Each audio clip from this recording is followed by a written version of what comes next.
regular town council meeting. I will call the meeting to order. I got 6 o'clock on the dot at the clock up top. Before we begin, I just ask that everybody silence their cell phones so that we can give the respect to hear each other and discussion on town business today. All right, with that, I'll ask you to please stand for a moment of silence, which will be followed by the Pledge of Allegiance.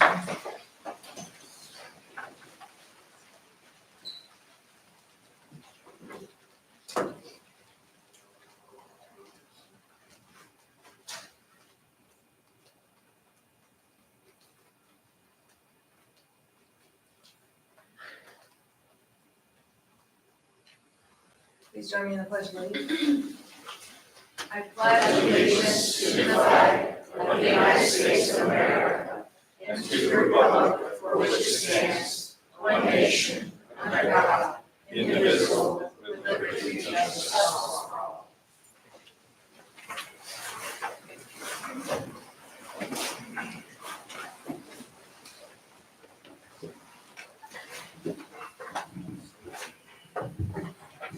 All right, next up is our roll call members. All members are present. I don't have any additions to the agenda. Do I have a motion to approve the agenda as written? So moved. Do I have a second? Second. All in favor? Aye. Any opposed? Okay, on our consent agenda is the June 20th regular meeting minutes. Is there a motion to approve the consent agenda? So moved. Is there a second? Second. Any discussion? All in favor? Aye. Any opposed? All right, we'll start off with our council member liaison commission reports, and I'll start to my right, Mr. Wood. Good evening, everyone. Got a lot of good news for us tonight. First of all, the consent agenda with DEQ was very favorable to us. We're going to leave it to Mr. Simmons to go into it in more fulsome detail, but it's proven the wisdom of getting an outside contractor to take care of years, decades of neglect for that wastewater treatment plant. So, Mr. Simmons, I want to thank you personally as a citizen of Colonial Beach, so that our grandchildren, our children, ourselves, and our visitors can have a clean Potomac in which to enjoy themselves. The other thing I want to speak about is a gentleman who's a citizen of town, Mr. Dan Armstrong. Dan is our local geographic information systems person. Dan gives us hometown discount for the contracting services that he's done. And what he's done is he's created field maps for our departments to be able to look in real time to identify assets so that they can respond to things in a more timely fashion. The most recent example is the water main break on Monroe Bay, where they were able, through this particular mapping system, to find the valves, to cut it off immediately. He's also working with the public school system and our public safety folks to create maps so that if, for instance, there's an active shooter situation at the public schools, our police can respond in real time, know what they're facing, know exactly what the geographic boundaries are, and I'm sure Councilperson Brown and Chief Parsons are excited about that. Am I speaking out of turn by saying that? Okay, so I want everybody to thank Dan for doing what he's doing. He's going to be creating meetings with all of the department heads, so that's going to be folks with Public Works, of course, police, the school system, Planning Commission, Parks and Recreation, so that we can identify our assets and get ourselves up to the late 20th century. So there's also one last piece of good news that the town manager is going to share, but it's of a personnel nature, and I couldn't be more excited, and I think you're all going to be delighted when you hear what it is. So thank you for your time. All right, Mr. Williams. Oh, good evening, everybody. Just a few updates. Let's see, last week, or not last week, last month, at the end of the month, the Board of Appeals had a meeting to discuss 3 items on their agenda. The first item was a deck that somebody had put in that hadn't got me official approvals and permits, and the board voted that down. So the owner has to tear that down. Also, they had 2 variance requests to build on small lots, tiny lots, some people like to call them, on 9th Street. There are 2,500 square foot lots. And a lot of people showed up. A pretty dramatic number of people came. A few were for it, and many were against. And the Board of Zoning Appeals voted down both of those items. Not sure if it's over with yet, as far as the builder did make a statement on the way out that if his building request wasn't approved for a 14-foot wide house on a 2,500 square foot lot, he was just going to go ahead and build a 10-foot wide house on a lot, so that would be about 9 foot on the inside. Just for a little perspective, a single wide trailer is 12 to 14 feet wide, so we'll be looking at little tiny trailer-like things on our small lots in town. So that's something that may come to council at some point in the future. Let's see what else. So those are the 2 things we voted down. There was one thing that was mentioned. I'm not sure if the rest of the council paid much attention, but the builder went and cut down dozens, probably at least a dozen or more adult trees, probably anywhere from 10 inches, 12, 15 inches around diameter. So just went ahead and cleared all lots before it was even approved. So a lot of citizens spoke very distasteful about that. The Housing Authority, the Redevelopment Housing Authority, met on the 11th, so just last week, and they just went over their treasury report. They've got about $14,000 in the bank. I'm not sure if all the citizens are aware, but their main goal is to just help mostly, I think, senior citizens, people in need in town with minor house repairs. One of the things they discussed was a roof repair that they were looking into for a citizen. They also talked about some kind of recycling program that they're doing, which is basically send off electronics to a company and they send you a check back with whatever the value of the items, recycled value would be. One of the members who talked about a rental workshop that they went to. They talked about housing issues in town, as far as workforce housing or things like that. It's one of the topics that keeps coming up in their meetings and other people's meetings around town. One thing that was interesting that I learned is that apparently Bay Aging kind of controls the show. As far as locally, I thought Bay Aging was just about elderly, helping shuttle them around and various things, but apparently they control all the Section 8 housing in town, if I'm remembering correctly from their discussion. So I thought that was kind of interesting. There was a citizen there that was very interested in helping the Housing Authority kind of get their footing and see if they can help them maybe move forward. And one of the discussions that's come up several times is they own a property over across not in the town side, but the other side of 205. As you go up there near Public Works, they have a billboard out there and everything on their property that they rent for was $500 a year. Now it's $1,000. They're raising it up to $1,000. So anyway, this citizen isn't urging them to try to figure out a way to develop that, but it's in the county, not in the town, so there's no water or sewer. And so anyway, they may come to council at some point and ask for assistance to see if anything that we could do to help them move that project along. Let's see, I think that's the main thing from them. And then the planning commission meeting, the one where there was the controversial issue of RVs being allowed in the marinas in town. They had their meeting was supposed to be this month, but it got canceled. So that's going to be postponed until next month. So if any citizens are interested in going and speaking on that topic again, that'll be next month, second Thursday of the month. That's all I got. Thank you. Thank you. Ms. Robertson? Just a few things for tonight. I really,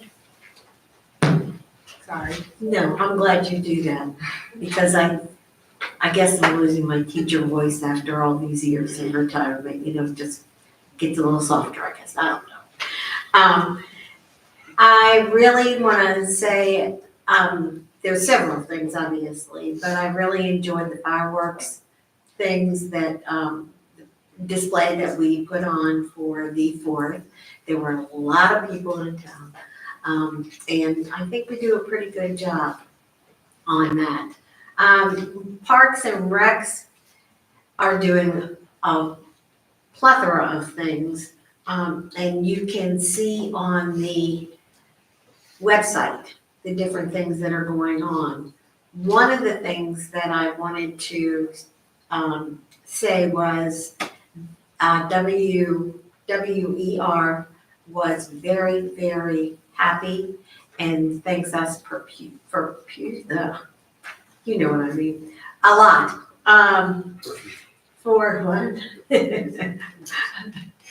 Thanks, profusely, yes, for the support that we gave them last month with our donation. The 16th is the one we can meet at Torrey Smith Park from 5 to 9. 24. 24th? Okay. I had it on the 16th. All That was right, yesterday. thank you. What? That was yesterday. Oh, that was yesterday. Yes, you are right. Thank you. I'll fix that. And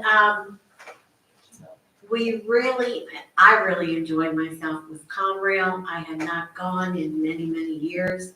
And it was very enlightening to hear everything that we were told at that breakfast. I learned a lot that day. That's it. Thank you. Dr. Sullivan? Oh, what was it? One more thing? Yeah, I think. No, I got it. Okay. Thanks. Good evening, everybody. My liaison report related to the schools is going to be really short because our school board meeting was moved from last week to tomorrow night. So if you're interested in the school and everything that's going on, I would highly encourage you to attend that meeting. It's tomorrow night right here at 6 o'clock.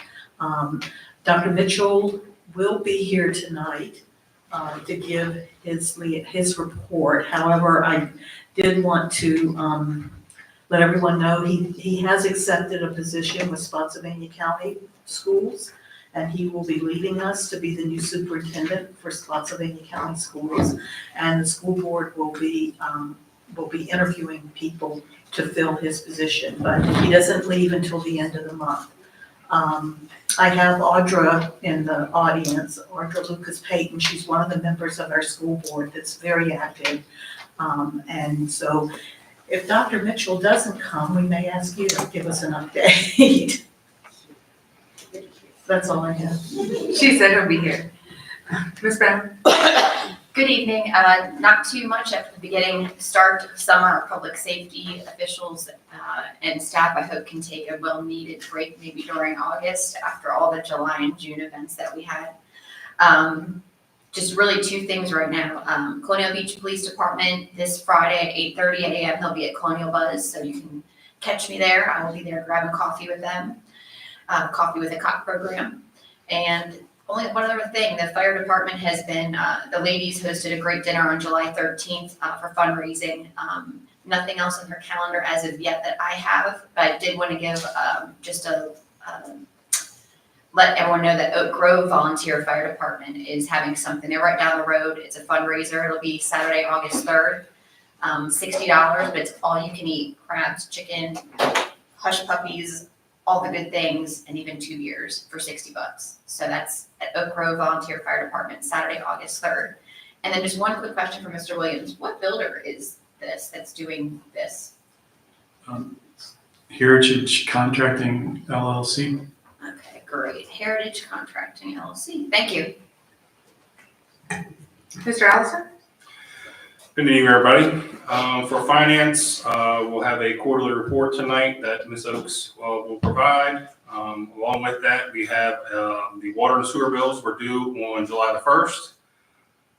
Penalty and interest will be posted on all unpaid water sewer accounts on August 1st, so make sure you get those paid. Also, water and sewer second notices and cutoffs notices will be mailed out on August 2nd, so make sure you get those handled exponentially. Thank you. I just have a few things. There was no Economic Development Committee meeting this month.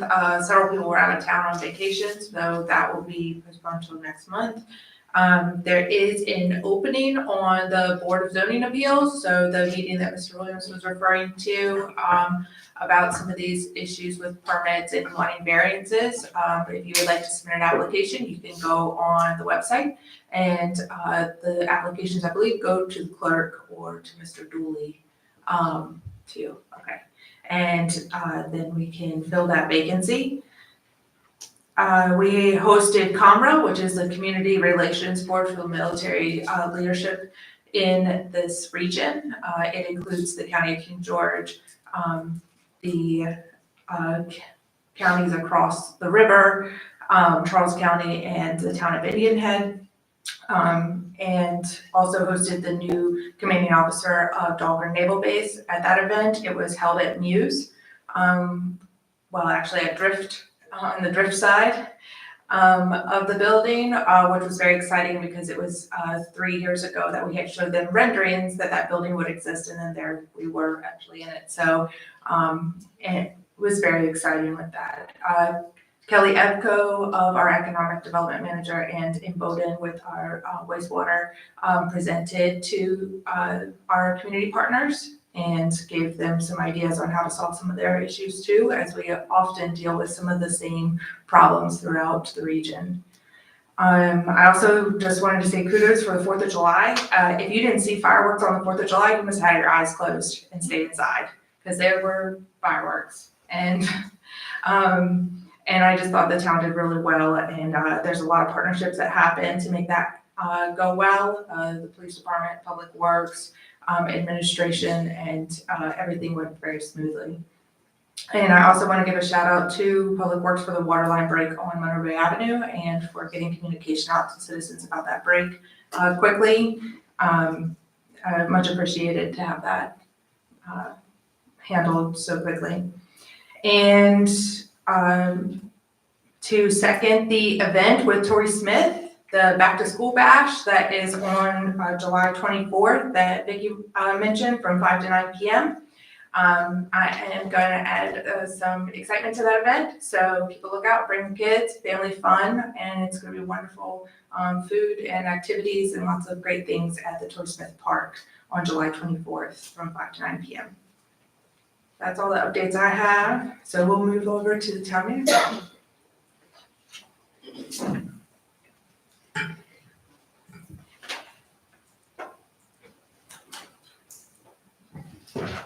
Good evening, everyone. So we have a few quarterly updates to present this evening. We'll first begin with public safety, followed by finance. Thirdly, in Bowdoin, we'll provide the wastewater treatment update, and I will lastly provide just mid-year update review. So we'll start with public safety. Good evening, Madam Mayor, members of council. I'm going to start my presentation with the PowerPoint that we have. If I get the next slide, please. This is the department's mission statement. Chief, will you move your mic closer to you? I just want to make sure the audio catches in the back. The first slide is the mission statement. Is the mission statement. Next slide, please. The next slide is this is our organizational chart that lays out exactly what our positions and the structure of our organization. I will note that there is one vacancy in the officers line, which is at the bottom. We just actually presented a conditional offer of employment to an applicant who should be starting the academy on July 30th, starting work the 22nd and starting at the academy on the 30th. Next slide, please. Next one. Thank you. So the police department answered a total, or had a total calls to service of 3,146 during the time from April 1 to June 30th. During that time, we filed 140 reports, conducted 442 traffic stops, investigated 4 accidents, and made 76 arrests. Next slide, please. Now, this is going to be hard to see, but this is a list of the offenses that we had during that time period. The primary ones are going to be these are reports that we've taken. The informational reports, other offenses, and then that's the bulk of it. And then the subsequent offenses down there. Like I said, I apologize, it's a little difficult to see. Next slide, please. It will be updated on the website though too, so if anybody in the audience wants to check it out later, it'll be online. The next slide shows the arrests that were made and what they were for. Again, this is from April to June. The largest one is for all other offenses, which is kind of a catch-all category. The next one down is for simple assaults, and the one following that is for driving under the influence. Next slide, please. This shows the offense trends. So when we are taking the reports or investigating the crimes, and you can see that it peaks obviously in toward the weekend on Friday, and then goes down a little bit on Saturday and Sunday. That's what we try to build our staffing levels to address those trends. So we have as many people as we can on duty during the high volume times. Next one, please. Oops. Yeah. Heather, I think there's one slide. Yeah, I think you went by one. There you go. This is the trends by the hour, so you can see where the majority of the reporting activity takes place is in the evening hours. Again, that's how we try to maximize our patrol coverage during that time. And the next one. This is our traffic enforcement. The citations that were issued during this period. The largest columns in there for failure to obey signs exceeding 35 in a highway,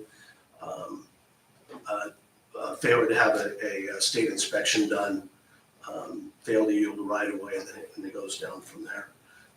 Again, these will be on the website. Next slide, please. So this is the quarterly report for the Colonial Beach Volunteer Fire Company. The fire company during this period handled 127 total calls. Of that, 42 calls were fire calls, 10 were motor vehicle accidents, 71 were EMS calls, 19 for public service calls. They served a total of 385.17 man hours and averaged just shy of 5 people per call. And the last slide, please, or the second to last slide. There you go. The Volunteer Rescue Squad, they had, in April, had 8 calls for transport. May, they had 4, and June, they had 25.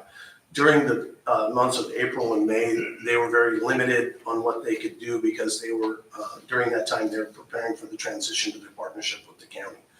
And therefore, because they had to relicense vehicles and do other things that took time and preparation, they weren't able to be as active in responding to calls. They had, their average response time was 4 minutes. And then in April, 5 transports, May, 1 transport, and in June, they had 13 transports. And that concludes the PowerPoint portion of this presentation. I'd like to continue. During this past quarter, the police department has faced many challenges. Some of those challenges were exacerbated by low staffing levels at the department. In this quarter, the police department had to prepare for and work several events, including large-scale events that I know you're all aware of. And the week after this quarter closed, the police department was tasked with preparing for and working events on July 3rd and July 4th, which were both very large-scale events. The police department team successfully handled those duties related to working those events and continued to provide, during that time, 24/7 police coverage to the community, all with a total of just 11 full-time officers. During the Potomac River Fest, the PD was tasked with providing traffic control and pedestrian safety during two large-scale parades over 2 days. In addition, the officers were tasked with providing beach and boardwalk patrols due to the thousands that came to the beach during that event. We also maintained, during that time, full patrol coverage to the town. The police department team then had to manage the post-fireworks traffic, which, as everybody knows here, is substantial. Were it not for the assistance provided by the Westmoreland County Sheriffs and the Virginia State Police, we would not have been able to successfully navigate the myriad of issues that were presented in managing that event. Unfortunately, on the Sunday of this year's event, we experienced a homicide in town, which diverted all our staffing to the crime scene. Given that incident occurred during the event, we had additional officers on duty. Had that unfortunate event occurred on a non-event day, it is likely we would have had fewer officers on duty, which could have had tragic consequences given the challenges that we faced at the scene. During the days that followed the homicide, we had to prepare for and staff extra officers to provide security for events and situations related to the homicide. Again, our department, in partnering with Westmoreland County Sheriffs and VSP, we were able to successfully respond to and staff those challenges. The week following the close of the second quarter, the PD team worked July 3rd and 4th. Those events presented their own challenges. We had, as we mentioned, we had very large crowds of beach attendees, which prompted additional beach and boardwalk patrols. Parking control also became a significant challenge. The first day, town employees assisted, but on the 4th, the police officers were put into duty parking cars on Town Hill for a significant portion of the 4th. Fortunately, Colonial Beach Public Works came to our assistance and helped us manage that detail. And finally, we had to manage, staff and manage the post-fireworks traffic again. With Westmoreland and VSP assistance, we were able to manage that event, even though 2 of our officers had been injured on duty and 1 was unable to continue work. The officers that worked those reference events were on their off-duty days and were required to work the regular shifts after the events concluded. These staffing challenges become magnified when we have officers out on injury, sickness, training, vacation, when they attend court, or when we staff for events. Anytime one of the officers is not able to work their patrol shift, they have to be replaced by another officer who's likely on his or her days off. And as has been mentioned before, we don't have any what we call reserve or bench players to fill in spots. This situation puts a significant strain on the PD personnel, and for that, I want to publicly thank all our team members for their commitment and dedication to duty, dedication to our community and our department. Thank you. Very well. Second. Thank you. And if anybody had any questions. Yes. Just a couple of quick things, Lieutenant Parsons. I had someone call me from the neighborhood the day the homicide occurred. And I went down there basically just to tell them to get back in their hats, and then I left. But when I saw the dangerous situation your people were in, and the outstanding way you guys handled it, it's indescribable, because that was a situation I was sure was going to blow up. So the fact you guys took care of that is just outstanding, and thank you. The other question I hope you can answer, I don't know, but regarding the rescue squad, do you know when, if we haven't already, we should expect the funds from Westmoreland County? No, sir, I have no information on that. I can certainly make inquiry, but thank you for your comment on that incident. Really highlighted for me the quality, the ability of our team. Everybody pulled together and worked extremely well together with the situation that we had unfolding there, which was a very active and complex situation. And I couldn't be more proud of the officers, our staff, everybody involved in that. It was phenomenal. And like I said, I couldn't be prouder to be part of that. Thank you and your team. Thank you. Thank you, Chief. Yes. I have one quick question, and if you don't have the answer, I totally understand. So I'm not trying to put you on the spot. What are the stats for our crime compared to the same quarter last year? I can answer that. Yes. Bear with me though. Okay. I went back and checked based on your request earlier. And I compared the second quarter 2023 to 2024. Second quarter 2023, we made 13 total arrests and had 72 total incidents. In the second quarter of 2024, we had 73 arrests and we had 164 total incidents. Now, why did that happen? I think it's a multi-factor answer. One is, one that I'm very proud of is that our officers have definitely increased the level of their self-initiated activity and their proactivity. When I first was put in this position, we had some discussions with community members who were concerned that they weren't seeing enough police activity out on the street. So our administrative team responded to those requests by having the officers maintain a more significant patrol presence by being out in the community more. And I think, I don't know if you've heard it, but I certainly have, that people were telling me, oh, I haven't seen this many cops, out. And that's, I think, a great thing. And that's a tribute to our officers for their commitment to be out and doing that. The more time they spend in the field, the more time that they can detect crime, the more enforcement action they can take. That's just one reason. I think that another factor is the increase in the residents in town. We've got an increase in the population and in the transient population. What I mean by transient is the people that are coming in for events. That, as noted earlier, the event attendees, the numbers were phenomenal. I mean, there was a ton of people here. We have an increase in the businesses and the restaurants in town, and that's a great thing, but it requires additional police action. And I think that that's been, our interaction with the businesses has been increased because of our implementation of the Operation Night Owl, where we're actually out there with them, we're talking to them all the time. Another factor is that we added documenting reports on found property and informational reports. In the previous administration, they were not to be reported, so we didn't report those. We are now taking the reports on those, and that's going to bump our numbers up some. We also have, we've seen an increase in community involvement, community support, community giving us information and talking to us, which has been great. And I think that that's been facilitated through our community outreach programs, including Neighborhood Watch.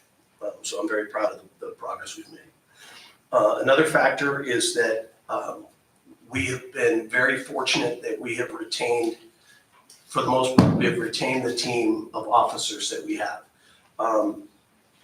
Given that they're staying longer, they're getting more time in the saddle, so to speak. So they're getting more training, more experience, they're becoming more familiar with the town, and they're becoming better trained, more knowledgeable, and more capable. And so I think that's another reason.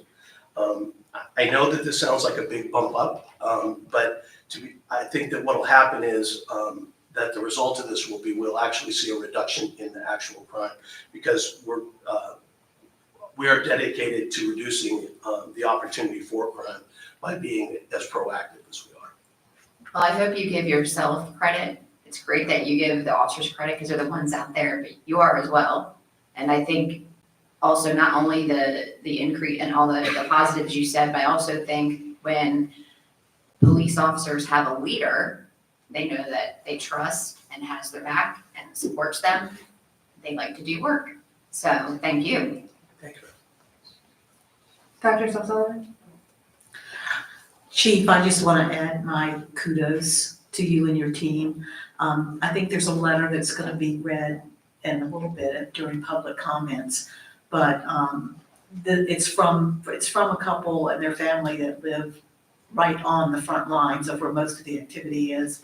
And they've been complaining for several years about issues that were going on, and to see that letter come from them says volumes about where you've taken this department since you came on board, and I just really want to thank you for that. Oh, thank you, ma'am. But, And then I do have one question. Any movement towards accreditation in the second quarter? yes, ma'am. Actually, thank you for asking. We actually had our very first mock assessment the other day. Basically, experts, accreditation experts from other departments come in and they evaluate where we are, take a look at all our files and our folders and our policies, and kind of give us guidance on how we can move forward to, because there's always going to be things that we need to improve. But it went very, very well. They did give us some ideas about we need to just fill in some blanks and get things moving. We are planning on having at least one more mock accreditation before we go for the real one. It's probably going to be two, just because we want to make sure that we're completely squared away. But we were very pleased, and that's a tribute to Andrew Gore, who is our accreditation manager, because he's really taken that program and done a great job as far as getting us ready for those assessments. Thank you. Welcome. Mr. Williams? Yeah, just a couple of quick questions. I think in the past you've provided a map of the different zones. I didn't see it in this report. Oh, I apologize. I didn't include in this. I could bring you a map or something. Okay. I can't remember, does that map actually include where the focus of the crime is? I forget. It's It just basically gives us broken zone. up into zones, sir. Okay. And then another question, I haven't really had a lot of questions from constituents lately, but over the years, especially knocking on doors, the big problem was drugs in town. Yes, sir. And we don't really talk about it. It's kind of like I don't know why, but I've heard that there's a lot of drug activity in town, or at least historically there has been. And one of the things that was brought up years ago was the drug task force and how we weren't on that anymore. Yes, sir. Is that part of the accreditation process, or is that something that's being looked into to address concerns from constituents? No, sir, it's not part of the accreditation process. That is an ongoing discussion that we've been having to try to get a member of our department on the task force, but it's not our decision. And also, given the discussion that the statement I made about the staffing levels, it would be very, very hard for us to break somebody to work full-time on a drug task force. Not saying it couldn't happen, I'm just saying that would be a challenge. But again, we have to basically petition the other members of the drug task force in order to get a seat at that table. And I can tell you right now, we don't have that seat. Thank you. Yes, sir. Madam Mayor? Yes, Dr. Sosano. That does not mean that the drug task force isn't active in town. No, Right. I mean, they have made quite a few busts, I guess you want to call them, over the past few years. No, actually, they are very active, and we work hand in hand with them. I can tell you, I had discussions with them today. No, they still do that. They still incorporate us into the action plans.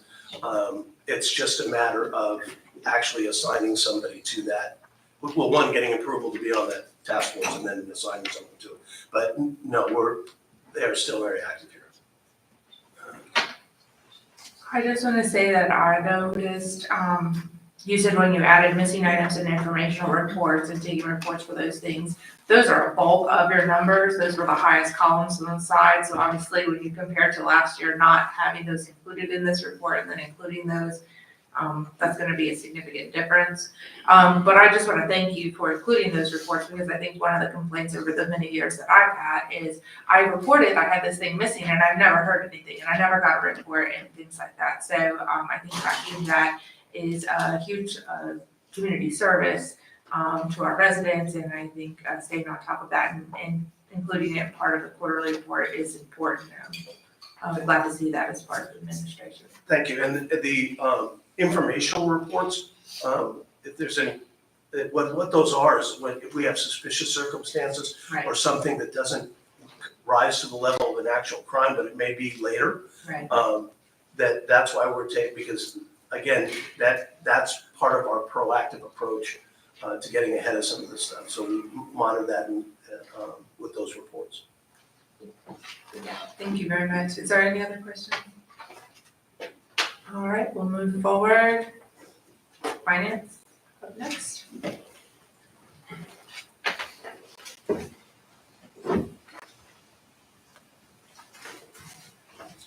Good evening, Madam Mayor and Council. I'm going to present tonight the fourth quarter financial report for fiscal year 23-24. Before I start, I want to just point out that this is preliminary. These numbers may change once we do our audit work and have our audit in October. So I'm going to start with the general fund. This slide will show you where we were in the fourth quarter as revenue and expenditures in the middle there. We brought in $3.5 million of revenue, 2.3 of that number is real estate taxes, and our expenditures were 2.3 million. As you see on the right, the year-to-dates for revenue and expenditures, we have quite an excess in revenue at this time. I want to point out numbers will change as we do audit work. Next slide shows a breakdown of where the revenue came from and where the expenditures happened. I just want to point out, again, your property taxes, $2.3 million. And we can move on to our sewer fund. We have, again, our revenue and expenditures for the fourth quarter and our year-to-date. I want to point out on this slide, you see the sewer with our year-to-date expenditures greatly exceeding our revenue. This is due to, we know the wastewater treatment plant, all of the upgrades and repairs we've had to make. And then again, you'll see the breakdown where the money was spent and where the revenue came in at. Can we ask questions on each of these, or do we want us to wait till the end? I can take a question if you like. Could you go back?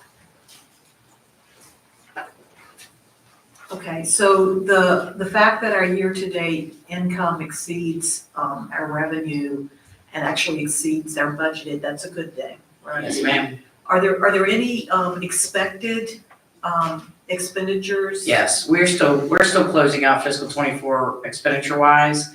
At the end of the year, there's always outstanding invoices that trickle in. So we are processing those as they come in. Normally, mid-April is when it pretty much ends, and everything else will be the new fiscal year. We won't see a lot of that. So yes, those numbers will change. Okay. There are more expenditures that we need to pay as the invoices come in from the vendors. Okay, and then if you could go forward to the water and sewer. So we're still below our budgeted amount, right? For sewer, is that, In expenditures, correct. and expenditures, but we're also below, is In that the because, revenue. is that because the bills that went out for last month? Is Well, that- I want to explain this so the public knows. We had to bring those reserves in, which jacked up our budget numbers.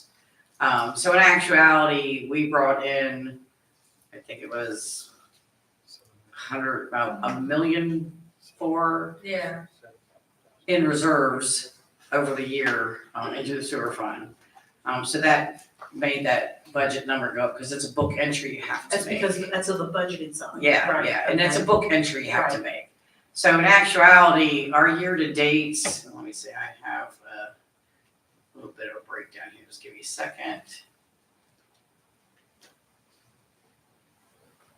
So in actuality, because it's a book entry, the budgeted amount is really roughly $2.7 million.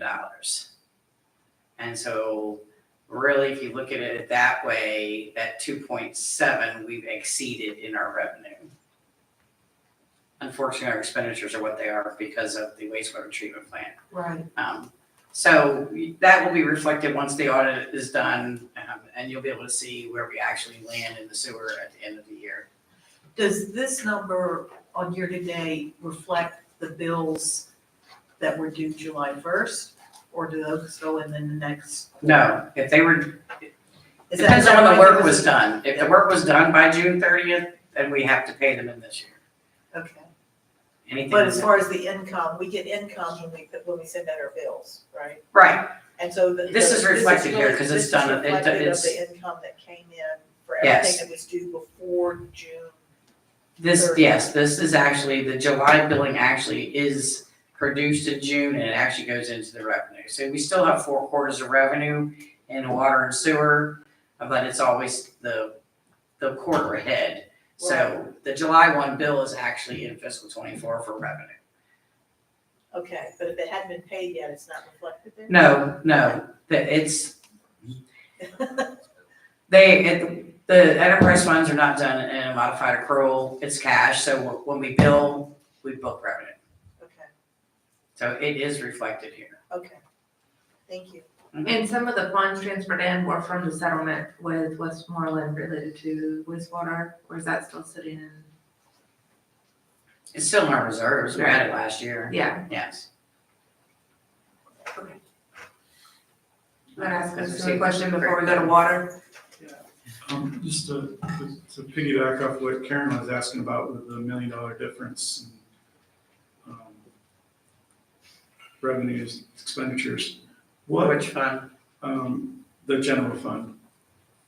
What, you're saying that we don't have, like, you say until we get invoices in, we don't have like accounts payable, like, we don't know how much we're gonna owe for fiscal year '24 of that $1 million?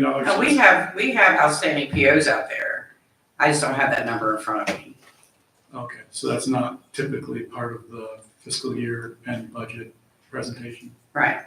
Okay. But I can tell you, like, we're still processing invoice, that expense number will change. I already know we have outstanding bills out there. There's a year-end summary that will happen closer to October with our audit as well. And then in December, all those numbers will be finalized and that will also be presented. Do you wanna move on to water, Heather?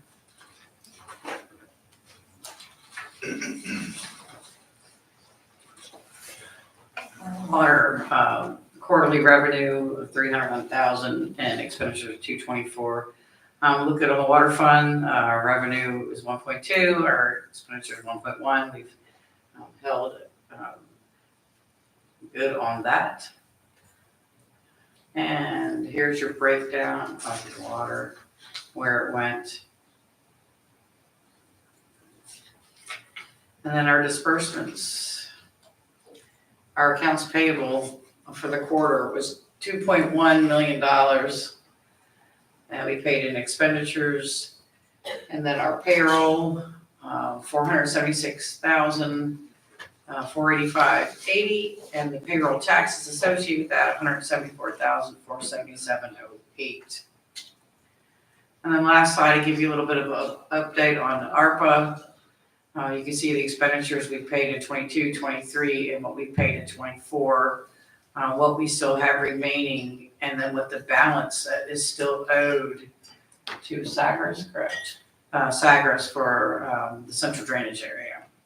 So if you look at those last two numbers, we've spent all of the ARPA funds at this time.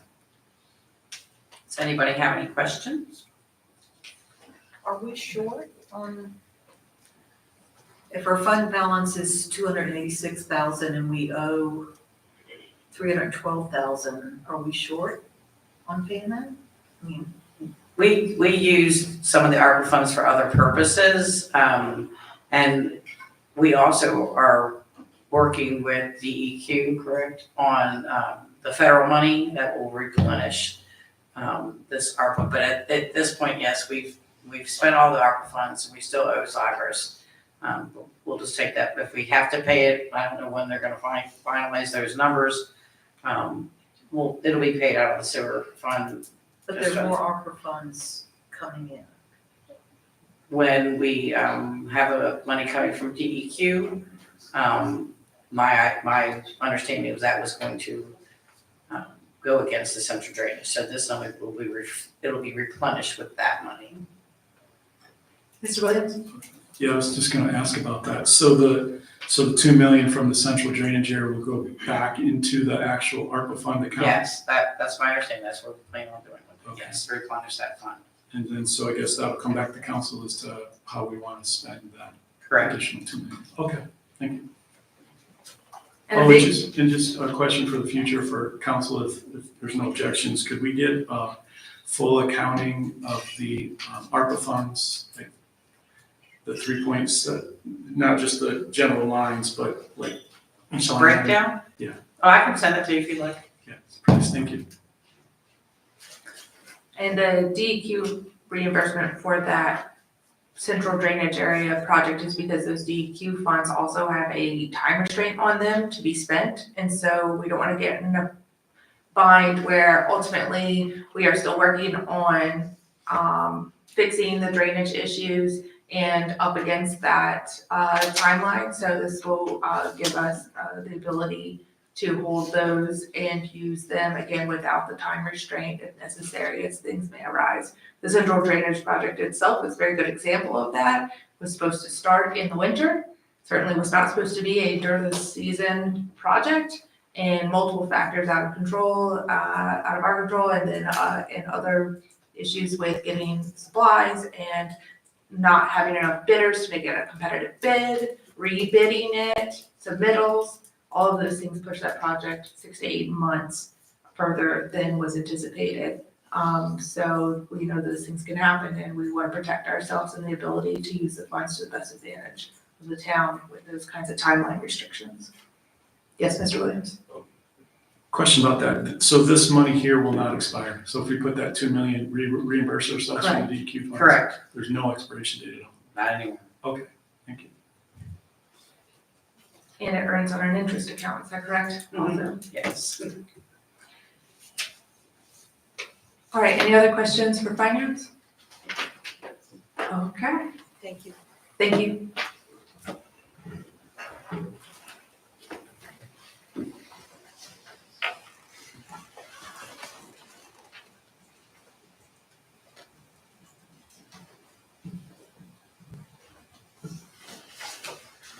Good evening, everyone. So the utility report, if you would go to the next page, please. Could you get a little closer to the mic, please? That seems to be a problem for me. It's, we had a fairly decent month at the wastewater treatment plant. You know, we did meet all of our permit requirements. All sample results came back where they needed to be. It is challenging running the plant with the amount of solids in the facility, especially with the continuing equipment. It's still failing things. You know, we fix one thing one day and something breaks the next. So the month of June, you know, one thing that we're doing with the flow, you see there, the flow is pretty much, you know, straight line until you can see when it rains. It's very obvious when we're in the dry season, when we have rain events, because you see the spike. One thing that we're trying to do during these low flow periods is work on equipment, take tanks offline, do maintenance, do different things. So in the course of that, we're finding other problems, you know, as we drain tanks down and start testing other equipment, the things that need to be repaired. We have been running this treatment plant in a modified state now since we took over because of the failures. You know, in the month of June, they did get a couple of the pumps replaced that we've been waiting on that had been ordered months ago. And what that's been given us the ability to do is start running the plant the way it was designed in some aspects. You know, we still have some things that are offline and out of service.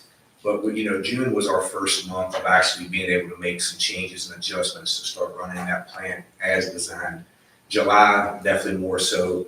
So we are experiencing, treatment issues still because of the accumulated sludge in the facility. We drained one of the EQ tanks to be able to, inspect the bottom.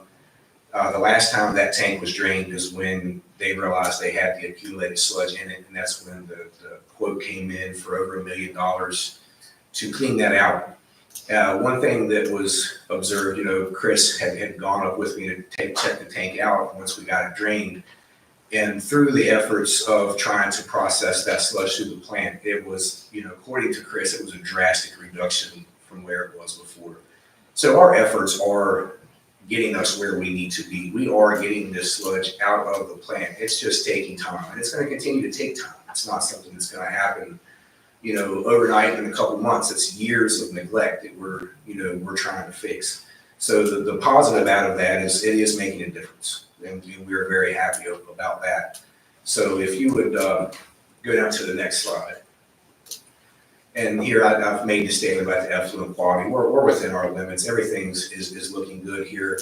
Even through the holiday, July, with the higher flows with all the people in town, we still stayed within all of our permit limits. There were no issues treatment-wise.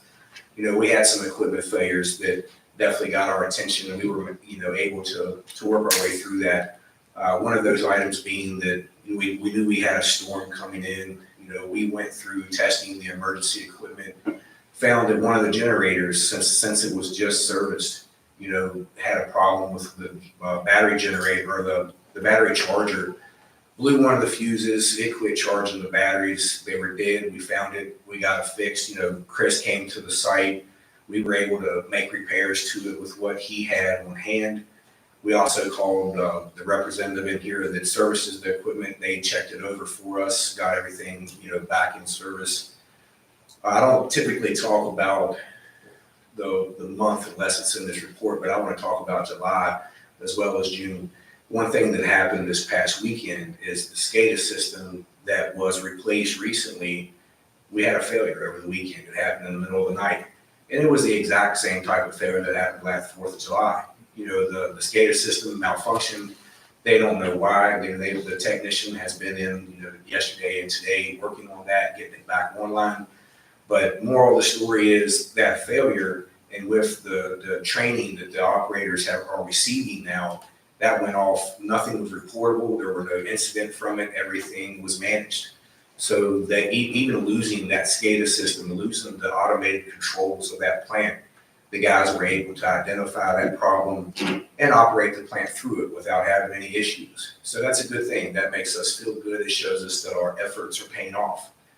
But, back to June, there wasn't a lot that happened in June that's, really any highlights. We had some equipment that repaired some things that were put in, but it was just kind of a standard month for us. Outside of the consent order, obviously, that everybody has seen, we are in our public comment period. So we'll get more of that at the end. If you would, next slide. Like I said, everything in here is looking pretty good. There's nothing out of line. You're always going to have some days that things are going to be a little elevated. A lot of time that's sampling techniques. There's a number of things that contribute to that. But there's no issues. We're pretty satisfied with where we are treatment. Next page. This is your nutrients, your phosphorus and your nitrogen. This is outside of your general permit. What you see here, and the reason we're monitoring this, is because years ago, the town received what they call a WQIF grant. That WQIF grant is used to upgrade your facility for nutrient removal. The nutrient removal, the way that works is you get those funds, you upgrade your facility, and you have to meet a certain criteria, or you have to start paying some of that money back. One problem that we have been having at the treatment plant since day one, and we've discussed it, is the nitrogen removal. And one of the things that, having all of that accumulated sludge in that plant does is, as you break it up and process it, it releases higher concentration of what's been captured in that sludge. So we are still working to get the nitrogen levels down. The phosphorus obviously is okay, but nitrogen, it's It's been difficult to manage the nitrogen. We did make some adjustments at the beginning of July that has brought that down substantially, but it is still a challenge, and it will be until we get those solids out of that facility, because what happens is we cannot run the anox tank properly as designed, which gives us our denitrification. So once we get the solids out, we'll start seeing those numbers come down. But that is outside of the drilling permit, like I said. So the water leaving the plant is still safe, it's clean. There are no concerns, and we're pretty happy with that. And that really concludes the utility report for June. And I know that there's probably going to be some questions or comments about the consent order. So if anybody has any questions about this report or the consent order, now would be the time. Mr. Wood? Before we get to the consent order, I did have a couple of questions for you. Processing the solids through the plant saves us $1 million as opposed to having somebody do it, right? Yes, correct. And that $1 million savings allows us, more than allows us, to operate that plant 24/7. Yes, Which is why the SCADA going down was not a disaster. That's Is that a fair statement? statement. That's a fair statement. Okay, so kudos on that. Thanks for the $1 million, by the way. The consent order, when I saw it, was stupefying how favorable it was to the town. Can you explain to us why it was so favorable, considering we had such a huge incident last July 4th and subsequent things? You know, really the way that worked out is, obviously there's been a lot of overflows, permit violations. It's a number of things. You can see in the report the different things that the town was cited for. Really what got the attention of DEQ is the immediate action of your town manager, Natasha, by bringing us in, giving us the ability to do what was necessary to make the changes needed to get the facility. You have Chris Ruppy, who his team supported us in making the changes, repairing the equipment that we told them immediately had been changed. All of those things collectively, the facility came back in line fairly quickly as far as the quality of the discharge of that water. So really what had happened is once we got a lot of these items repaired, fixed, got the effluent quality where it needed to be, I asked DEQ to come back for another meeting. You know, I said, last time you were here, the facility was in disrepair.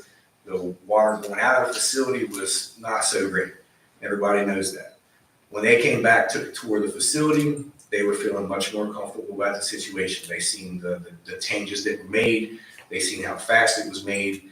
And then they seen that the town was going to do something about it, take action instead of just ignore it, duck their heads in the sand. That went a long way with DEQ. You know, it's like I told you guys from the beginning. If you show them that you're going to take action, they will work with you. But if you do nothing, they're going to put you under jail. And that's really the reality of it. So what saved the town in the face of DEQ was the actions that were taken by the management and your utility department. And collectively, we all worked together and we got it done. And they were happy with that. Thank you. Go ahead, Mr. Ryan. Yeah, just a question. I think it was a month or two ago, we talked about the inflow and infiltration issues, and council had some serious concerns about, things that could have been addressed a few years ago, smoke testing and other items being addressed. And we were assured that that's stuff that's getting worked on as we speak. Can you give us any kind of update on that, or is that more appropriate for Public Works? It's really more appropriate for Public Works, but I can definitely answer. We're in a process of getting, it's a matter of getting the bids in, getting quotes to do the camera and smoke work. Once the person is selected to continue that work, it's going to start. And once the smoke testing and the camera work is done, then we're going to go to the repairs, whichever one is going to give us the best benefit, the biggest bang for your buck. So those things are still in motion. It's a lot to it. It's something that I would definitely be willing to discuss with you outside of the meeting if you want all the detail, but it would probably take us the rest of the night to discuss all of that. Okay. And so do you think that we have a good shot of flattening this curve that we keep seeing the spikes during rain events? Yeah, I do, within the because next if we year? continue the momentum that we have now, you're going to see a lot of change. And that's really what we're after. you know, you've got a good team assimilated to work on these problems, and we just have to keep moving forward. Thank you. Dr. Sullivan? Good evening, thank you for being here, and thank you for being everywhere. The consent order, it's still open for public comment, Correct. and if our citizens want to read it and comment on it, how do they find it? They will find it, I believe it's on the town website, a link for it, but it's also on the DEQ website, there's a link there. I've seen it circulating the Facebook pages, it's kind of everywhere out there for people to find. Thank you. Part of that consent order, I believe, was additional test sites. Mhm. Is that correct? Correct. And was it, I remember some discussion in the past about it being, maybe using the Potomac River Keepers who are already doing testing of somehow funding them to do those additional test sites. Is that That's not, Is that possible? that's not exactly the way that it works. What that is, that's called a SEP program. And what that does, instead, when you assess a civil penalty, what that does is that gives you the option, if you're willing to do extra testing or anything extra for the environment, they will allow you to spend some of that civil penalty on that program instead of that money going to the state. I mean, let's be honest, who really wants the money to go to the state? So what we've done is we've come up with a SEP program, we presented it to DEQ, and they were able to approve that SEP program and to be able to put that money back into the community instead of just write that check to the state. So how that SEP program works is we are going to initiate that sampling program. The program has to go for 2 years. After those 2 years, the goal and what we are hoping is going to happen is that we're going to be able to turn that program off to organization like the River Keepers or someone here local in town that would like to continue with that sampling program. And it's really additional, water quality monitoring throughout the bay and up and down the beach. And it just gives people an extra peace of mind that the water is safe. And it also identifies if any of those tests come back with elevated levels, it kind of, the different areas that we selected for that SEP program will kind of line out what is the contributor to that. So if you have a high E. coli at the beach and a low E. coli at the bay, you know that the wastewater plant's not the contributor at the effluent. So it's a lot of thought that went into that program, but it's a really good thing and it keeps the money here local. Does that answer your question? Yeah, and who decides, who will actually do that additional monitoring until it's turned over to somebody else? In Bowdoin, we will do that. You'll do that, Yes. okay, thank you. Yes, Mr. Williams? One more thing, I just thought about this, Moonshot. We haven't heard really anything from them in quite a while. And I can't remember, we were supposed to get some kind of a final report, or maybe we already got that. We expect any more from them? Are they still actively working with the town? What's the status on that? The way that I understand that is Moonshot is a nonprofit organization. When they first came to the town, then I believe that they can get reimbursed for their efforts through the state, helping, towns that really can't afford any other services or somebody, whatever the situation may be. But once you guys made the step to hire a third-party contractor and you were able to pay for those services, Moonshot kind of faded away because it no longer falls under a nonprofit. It never really is what they really do. They're trying to help people who really can't afford services that are struggling to get by. I do believe that there was a report that we were expecting in June. I don't know if that was received by, DEQ or the town. But, at this time, the only thing that I believe they were able to assist the town with is looking for different monies, grants and things like that. Okay, thank you. I have a couple other questions. The sludge removal, I know we're gonna hear that this takes time over and over and over again in these reports. Can we get a benchmark? Are we talking 2 years, 10 years? I would say 2 years for sure. And the biggest challenge there is you can only get out and process what the equipment allows you to process. Your sludge press over there, it's hanging on by its last leg. That's my next question. Yeah, we had a company, and you and I have discussed this as well. the company that came in out of Texas to look at the sludge press, they did provide us with an estimate to refurbish that. And one of the things that they are requiring is 60% of that down payment upfront to begin that work. And, that, I believe that estimate come in somewhere around $60,000. So that's a discussion that needs to be had and a decision made there. But the sludge press is operating right now. We have to man the sludge press the whole time it's operating, and that's something that should be automated. So it's an additional expense for us to man that sludge press, and it's an additional expense for you all to keep running. So we really need to move forward with that refurbish. Right now, one of the things that we're looking at doing is we cannot seem to get ahead of the sludge. So Chris has had a couple of subcontractors coming in and looking at what it's going to cost and to haul the sludge to a larger facility for processing, because we've got to get it out of here. The longer we hold on to it, the more problems it's going to cause. And we've really went down a lot of different roads, looking at different options as to really what's the best way to remove that. $1.2 million to clean out the tank, that was absurd. And that's something that we're definitely not even considering. But we do have to either fix the sludge press or we need to haul it down the road somewhere else. Or maybe both.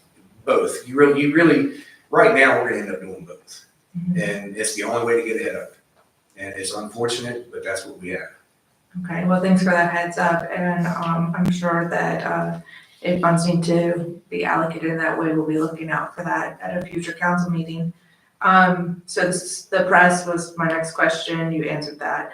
And the SCADA was my last question. Obviously, with the new installation of the SCADA, it came with a warranty and maintenance plan this time. And so I just wanted to know if the remote alarms and communications are integrated with the SCADA are functioning yet, or if that is still part of the upgrades. And I know work has been ongoing with the SCADA provider. Right. The alarms were part of the plan and the alarms were functioning. And just as soon as the system went offline, we did all receive an alarm. We got text messages and alarms went off at the plant. It basically informed us that we had a communication failure. And obviously, Jamie and I were all, available to respond to assist the operators on site in getting that resolved. We called additional people in to take care of that problem. And we just mainly run the plant through the weekend. Sunday afternoon, we got the headworks bypassed. That is something that has not been done in years. We weren't even sure if the valves even worked. We were able to get the headworks bypassed so we could not rely so much on human to stand there and turn those switches on and off. So it worked out well, and it really comes down to training, honestly. Okay, so we're still ongoing with the SCADA software. Correct. They were in there today finishing up. They got the most important pieces back online. There are some standby features that need to be repaired. Chris, Jamie, and I were just discussing that before the meeting on what the next step needs to be with that. So everything really is in process, but it's moving. Okay. Any other questions from council? All right. Thank you so much. Thank you. Ms. Tucker? Oh, man, I saw that lightning out there. Yeah.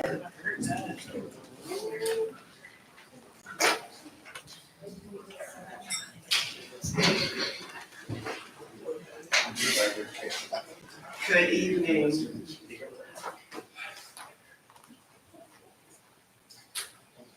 So I am pleased to announce that we have had an opening that we were just waiting for the adoption of our budget to be able to fill, and we have filled that position, and that is our human resources manager position. Now, we hired Ms. Susan Richardson. Ms. Richardson had a vacation already scheduled and planned before we hired her, so she is not able to be with us this evening for the meeting, but I want to read just a little bio so that you can know her background. And at our next council meeting next month, she'll be here and I will formally introduce her to council and to the public as well. Susan Richardson is described as a supportive and team-driven individual by her peers and former management. Susan offers support to management by building cohesive teams, collaboratively working with individuals on how to work efficiently, provide proper training methods that will enhance efficiency and increase productivity. Susan has been a resource for other companies in her management career by creating standard operating procedures that are tailored to each department, creating a safe place for all ideas and suggestions that will improve the working environment, and embracing change as a positive behavior, not to be mistaken as a negative factor. As an administrative office management major, Susan always had a love for things that were neat and orderly. Susan's passion is helping people to work to their best potential, recognizing the strengths and developing the weaknesses that will promote empowerment and pride in their work. You'll always hear and see Susan make others a priority before herself. Born and raised in the Philippine Islands, Susan has traveled around the world courtesy of her father's military career. She currently resides in Colonial Beach with her husband and has a son that resides in Ohio. He's an Eagle Scout and alumni of Dayton University. Her investment in family, friends, and coworkers shows her loyalty and dedication in making them successful in life. All right, can't wait to meet Susan. Yes, and everyone who's worked with her thus far, they can attest that everything that I've just read just really exemplifies who Susan is. Seen a lot of head nodding and candy I saw. That's awesome. She loves to give out treats, yes. Next, I am just really just excited, elated, happy, all of the things, to be able to announce this promotion. When I stepped into my role as town manager, I had some challenges that I faced, and I had to make some decisions fairly quickly. And one of the decisions that I had to make was to identify someone whom I not only could trust, but someone who I could rely on to just get down and dirty and get things done. And the person who I identified to fill the interim public works director position was Mr. Chris Ruckty. Chris was serving as the deputy public works director, and in that capacity, I always saw underlying leadership ability that was just screaming to come out. So when I appointed Mr. Ruckty as the interim public works director, he far exceeded the expectations that I had for him in that role. Whenever I called Mr. Ruckty, he responded. Whenever I was faced with a difficult situation, we were able to brainstorm together and come up with a positive solution. If we had to bring in Embolden into the discussions, he was always there, willing to offer his expertise in public works and to just galvanize his troops to get the job done. So it is my extreme pleasure to promote Mr. Ruckty as the Public Works Director, and I will just read a brief bio about his varied experience. Mr. Ruckty has over 24 years of experience in a multitude of areas, but especially focused on the implementation of leadership of operations and construction. As an experienced equipment operator, he has worked both in industry and government, not only leading teams to get the job accomplished, but leading by example, operating some of the most critical equipment required to execute the job. In January of 2012, Mr. Ruckty joined the town of Colonial Beach Public Works team. He has passionately dedicated his career to building this town into what it is today, working through all aspects of the Public Works Department, Within 1 year of being hired with the town, Mr. Ruckey transitioned from buildings and grounds technician to becoming both street crew lead and general systems supervisor.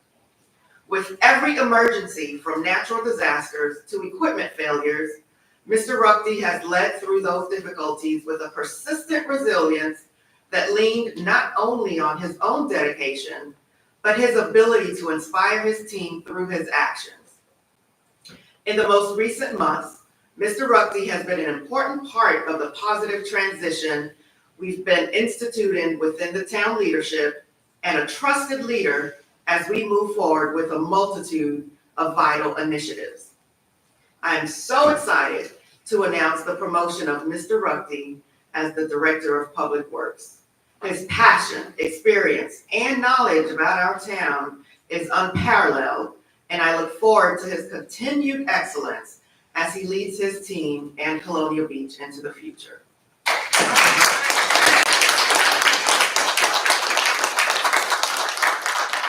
And he said yes?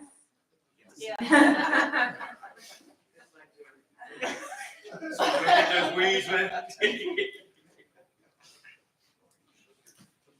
Well deserved, Chris. Okay, next slide, please. And I'll just provide, didn't come out very well. Yeah, I hope it doesn't look like that. It looks, that's a little blurry. That's very skewed. Yeah.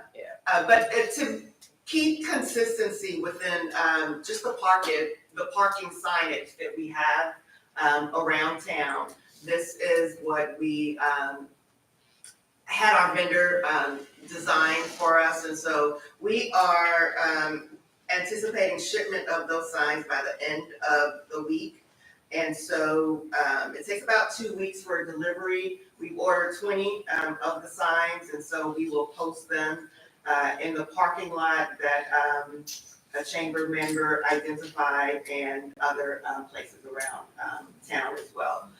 We wanted it to be just a little more friendlier, welcoming people to the beach, letting them know that handicap parking is free with a valid plate as well as the Purple Heart plate. Our gateway signage, so initially, the town was under the impression that only one of those signages, the one located along 205 across from the Food Lion, was within the VDOT right of way. But we've recently been notified that both of our signage, both that one and the signage that is just past Wilkerson's on the other side of 205 is also within the VDOT right of way. So we will need VDOT approval before we can put those signs up. And so Public Works is going to contact the representative with VDOT. What the communication that we'll have with that representative is that since those signs are already on town property and they already are familiar with us and we've already have the permitting required to put those two signs, that it will just be an easy process that they will just approve and allow the town to place those signs. So as soon as I get a response from VDOT, I can provide further updates. Have they been manufactured, like ordered already? Because they've been approved for quite some time. Not from VDOT. No, I know, but there's a manufacturer for the actual sign. So we received the signage information from the vendor. And she said everything is ready to go, all that's required now is the VDOT approval. So, I can find out if that means they've already, Built them. built the signs. Yeah. It was my understanding from my conversation with her that everything, was ready to go and all that's waiting is the VDOT approval. Okay. But I can verify that. Yes, Mr. Williams? Are we talking about that 40,000 that council approved for gateway signage? Yeah. Was it more than one sign? 2 signs. 2 signs. So 40,000. Yes.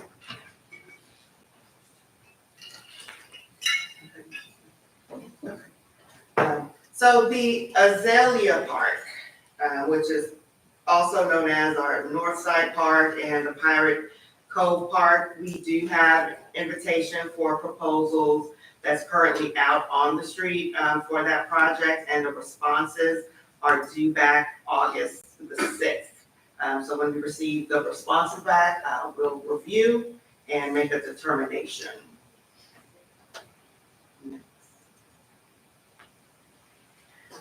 Eleanor Park, we issued an invitation for proposals for that park as well. We received 2 responses. First firm was Jeff Howard, PC Consulting, Engineering, and Land Surveying at a quoted price between $15,000 to $25,000. Second response we received was from Bagby, Foro, and Good Pasture, BFG, and the Benchmark Group, TDG. And the pricing that they submitted is between $50,000 and $150,000.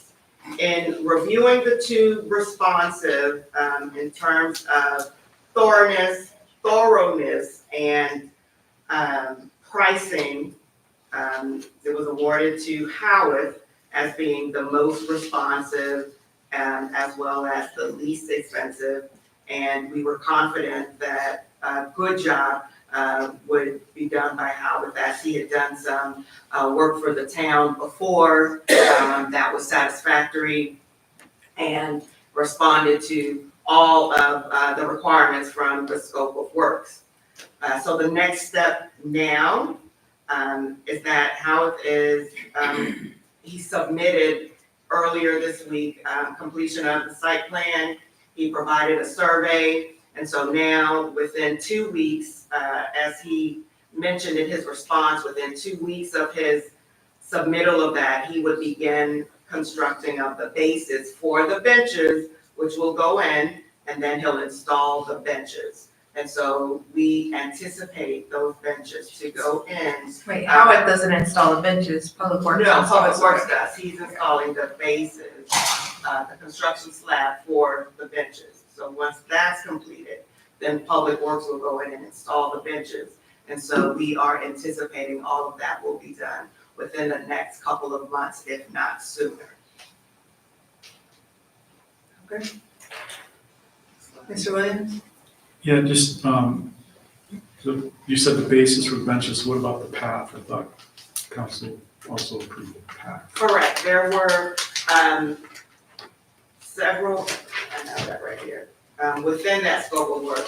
But as we were all anticipating placement of the benches, I wanted to make sure that that was identified.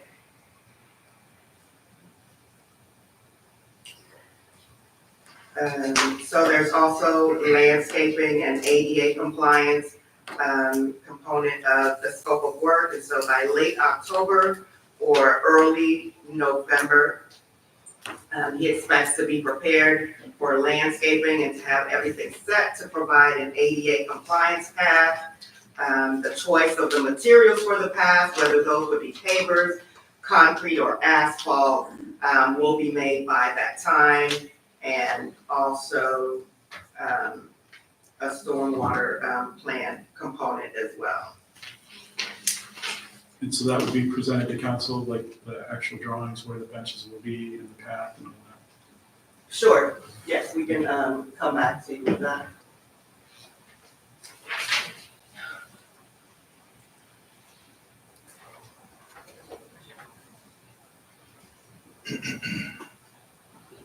Okay, next project is our North Beach project. Now, this is a project that the town has been engaged in for some time. And so the purpose of the project was to extend our existing public beach and boardwalk from Colonial to Lincoln Avenue. The extension would include improving and or reconstructing the boardwalk, building up more beach, and potentially installing riprap barriers for erosion protection.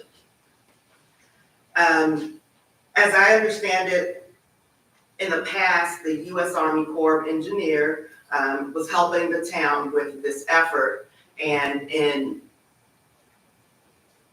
implementing the help of our GIS analyst and finding out what pieces of property the town owned, it was discovered that there were certain portions of the beach that the town did not own. So the Corps of Engineers couldn't help us any further if we didn't own the entire portion of the beach that we intended to improve. So this picture shows, if you can see where the parcels in green. So that area is identified as the hotel reservation lots. And so those lots convey beach ownership up to the river. So along those areas where the green parcels are identified, the town doesn't own those areas, so we can't improve or make any improvements to that piece of property. There's an existing town plan that we were able to find, the GIS consultant and I, that related to this area, which conveyed a 25-foot right-of-way easement from a settlement agreement that dated back to 1904. So although there were some renewals as part of that agreement expired in 1929. And so property owners identified there, they are the owners of the beach along those areas. Which means our efforts to continue that project essentially stalled. So in order for us to continue with the project, we had some discussions with the town attorney. One possible solution would be to just acquire the land from the property owners. And so if that is the route that council would like to take, then my recommendation would be to schedule meetings with the property owners and talk about the project and the various rental agreements that we were able to find. And if they are amenable, just go and enter into an agreement for purchase of the beach. After that time, then we would be able to re-engage with the Army Corps of Engineers, as the town would then be the lawful owners of the piece of land, of the beach rather. I have some very serious concerns about that being presented that way, and I think if you went down and talked to some of those property owners, I'm not sure we should be reliant on our GIS documentation alone for confirmation of that. And maybe it's time to set up a neighborhood meeting down there with neighborhoods in that area to have a fuller understanding of this scope and of what we think this is, whether or not the town owns it or not. I don't have any particular preference to it, I think it's very important to be including them, and they do have a lot of communication with each other down there. And I mean, this area of beach is very concerning to, it literally threatens the entire neighborhood on those 2 blocks. So I think if this is the next step in research that's been found, then I think we need to set up a meeting with the actual North Beach neighborhood and go from there.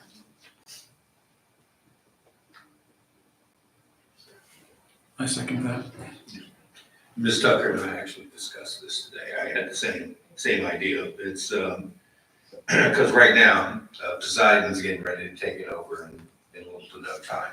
Well, there are assistance programs for private residents to do restoration, home lifts, things like that. And sometimes that is a lot less bureaucracy than a municipality trying to take that on as well.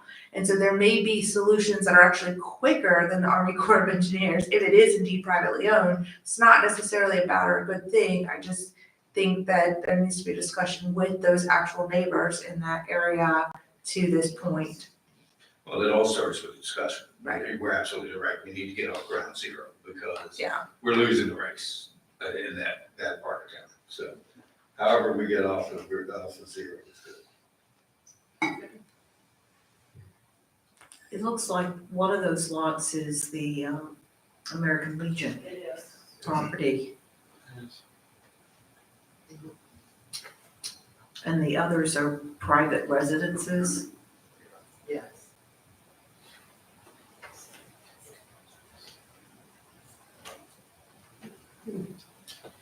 And their property lines would extend to the mean low tide, because at that point Maryland owns the river, right? I got a question. I know the Corps of Engineers went through a scoping phase. I guess we're gonna have a meeting. What definitely would be helpful for the owners and for council is to know what the danger is to all those homes there if something doesn't happen. I've talked to a few of the property owners and, it's a little rough there. The beach just, year by year, there's no more boardwalk, and, things are washing up into the street, so that's definitely a concern. I think the FEMA floodplain map very clearly shows the danger to the area in a very clear fashion. So it sounds like we're all on the same page. We need to get started, at least with the discussion and see where we're at. Well, this is a breaking news on this regard, because this is the first time that has ever been presented to council like that, so. Yeah. Okay, I will start scheduling neighborhood meetings in the Northeast neighborhood.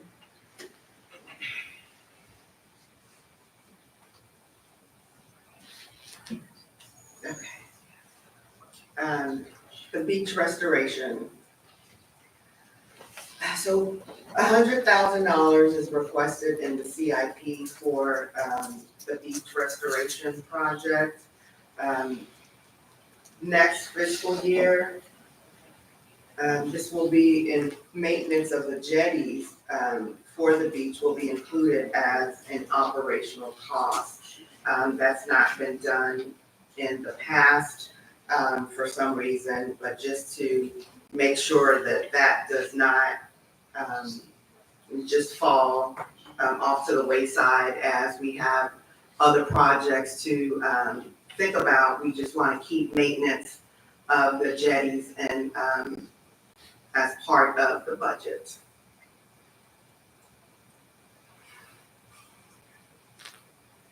Our DEQ next steps. Now, I know that Emboden talked a little bit about the consent order.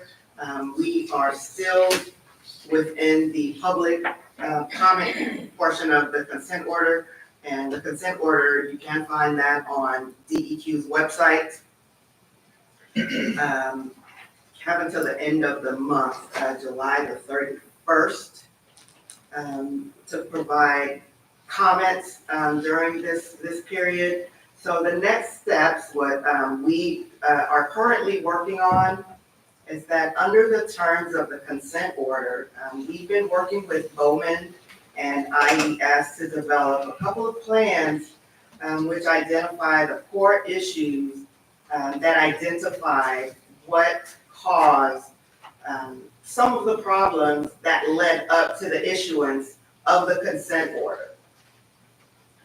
Now, from the identified and needed capital investments and increased operational costs, the town will develop a plan of finance for review by DEQ as indicated in the consent order.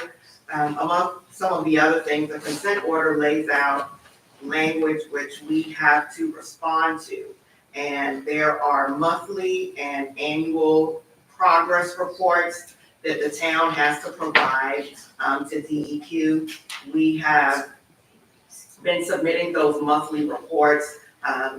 And Bowden has submitted those reports on our behalf.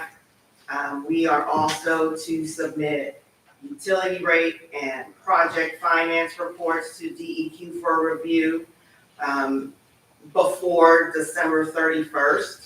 And so to that end, we have scheduled meetings with Davenport and Raftellus to comply with this requirement. I know that Raftellus has provided us with a rate study in the past, and Davenport helps in our financing of the water and sewer plants. So we will schedule meetings with both of them so that we can take a second look at the report that Raftellus provided, and if there are any revisions that need to be made before we report those to DEQ, we will do that. As it stands, we have a meeting scheduled for next Tuesday to have these discussions with Davenport and Raftellus. Want to just give just a review on the central drainage area project, which we have completed. Now, as part of that project, we removed approximately 2,200 linear feet of 8x12 gravity sewer. We have reconnected and reinstated active laterals. We replaced and rehabilitated existing manholes. We installed new manholes. We replaced existing conflict manholes. And we installed new water service lines and meter assemblies. After all of that was done, we also provided the surface restoration for that area. So that is completed, and there is a second piece which has been identified in the consent order that we are now actively working on. And Bowden briefly touched on it when Councilman Williams asked the question about our infiltration and inflow testing. There are 5 subbasins that was identified in the Dewberry report. Those were Horton Street, Monroe Street, Billingsley Street, Rescue Squad, and 12th Street as being the areas with the greatest I&I issues and where we should conduct testing.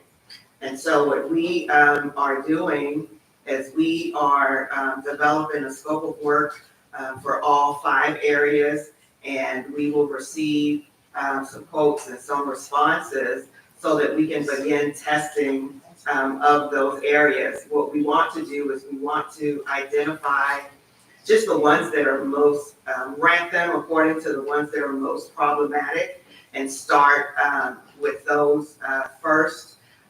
Also have on the agenda a solicitation for an on-call engineering service firm. And so part of this work can be handled between Bowden and that engineering service firm. It will include the smoke testing, the cammering of the work, and manhole work as well. Now, because there are 5 identified areas, the project is going to take a bit of time to complete. And so what we have projected is a completion date of March of 2025 to complete all 5 of the areas. Step. Pardon? The steps. The I&I testing. This would be for the scope of work, issuing the RFP, or if we go with our on-call engineer, then submitting that to the on-call engineer who can begin the testing. Yeah, but to Mr. Wood's point, we're not putting new pipe in the ground in 5 No, areas no, by no. March of next year. What we're No. doing is gathering enough data to know where to put pipe in the ground Correct. This at would be each the, of these 5 this would be areas. the testing phase, correct. The third portion of that would be the construction of the INI from the results of this. Yeah, because the initial Dewberry report just was on pump flow data. So that located the 5 stations, but now we have to get more in depth at those 5 stations. Where are the actual leaks coming from? Correct. Okay. I do have one additional question, and maybe it's best asked, but are we in a situation where we'd be better off with a full-blown hydrology study? No. Okay, because, It's just really not effective. Overkill? Yeah.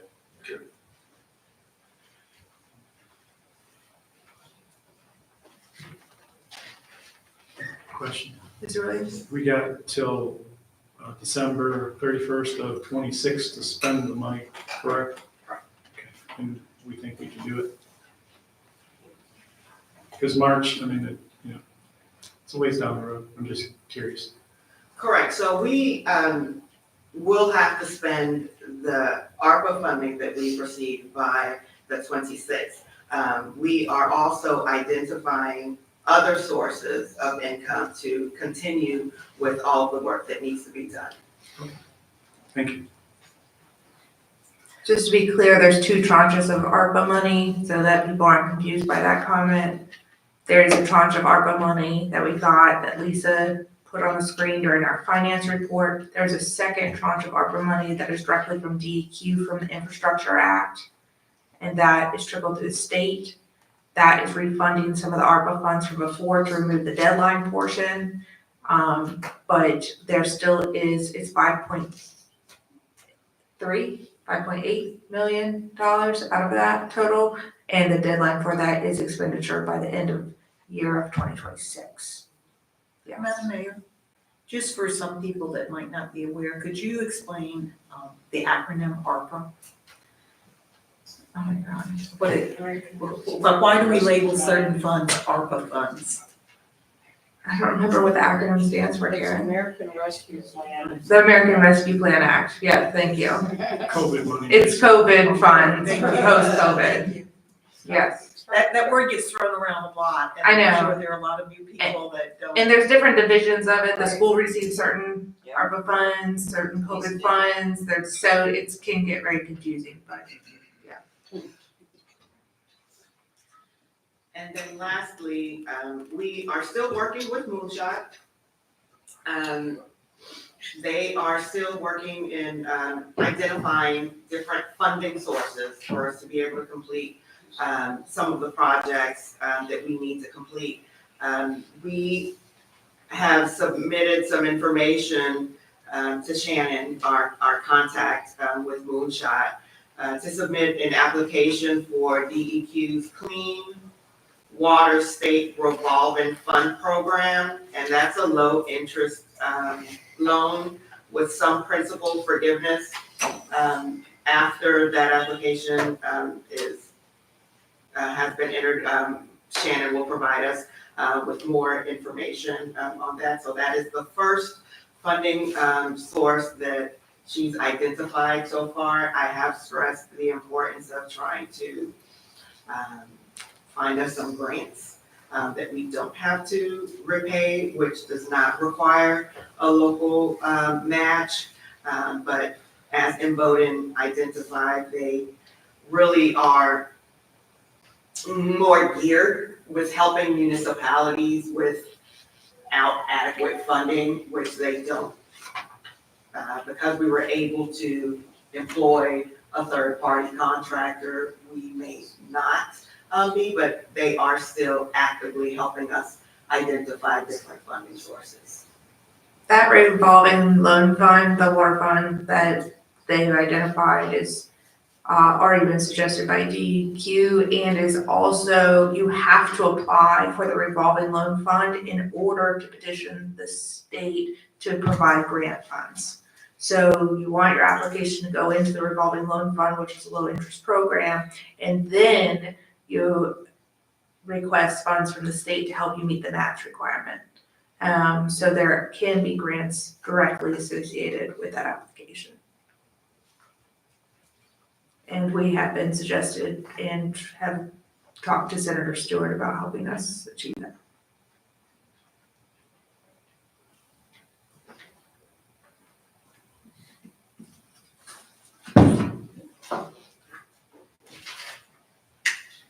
If there are no more questions, Any other questions for the town manager? All right, we'll keep it moving. It's everybody's, hello, it's still raining outside. All right, next up is our presentations of 5 years of service. There are 2 presentations of 5 years of service, and I think both of these employees are really go above and beyond in their position. We'll say the first one is for Anisha Thompson, who is, go ahead, stand up. Yes, thank you. Who works in our finance department and has really excelled through that department. She has just taken initiative. She has taken on more roles and responsibilities. Come on to the podium. Okay, hold on. We'll take a picture in a minute. She is everyone's favorite, if you have not met. And now she is your favorite. She is certainly all of our favorite, and we just thank her, and I just love to see her blossom. She lives here locally with her family, and she has a lot of roots here in Colonial Beach, and I think that she is just really dedicated to this place and placemaking and serving our community, and I thank you so much for your service, Nisha. Appreciate it so much.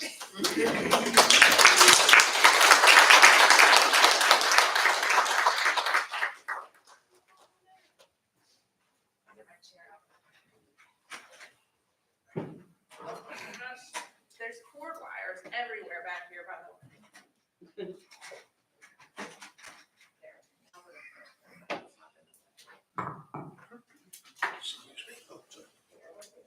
I'm gonna hold that, and you're gonna hold my hand.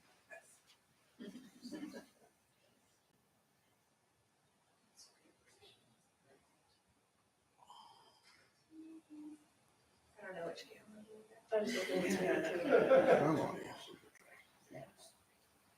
Get it? Okay.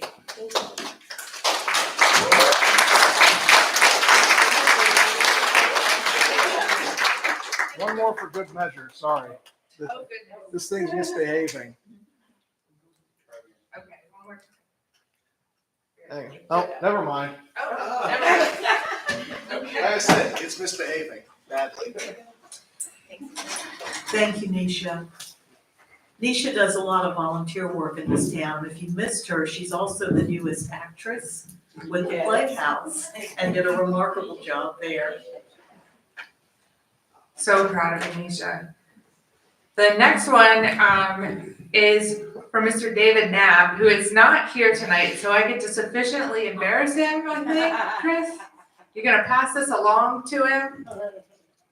I have seen, of the staff is watching. oh, is he watching right now? No, I'm not him, but there's other staff.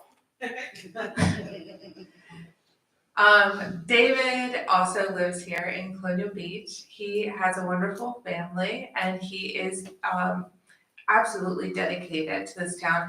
David is the kind of person that when you have a job that you just keep getting stuck on, or a problem that you need somebody who can think out of the box or get it done, he will find a way. He is a man with a will that will find a way.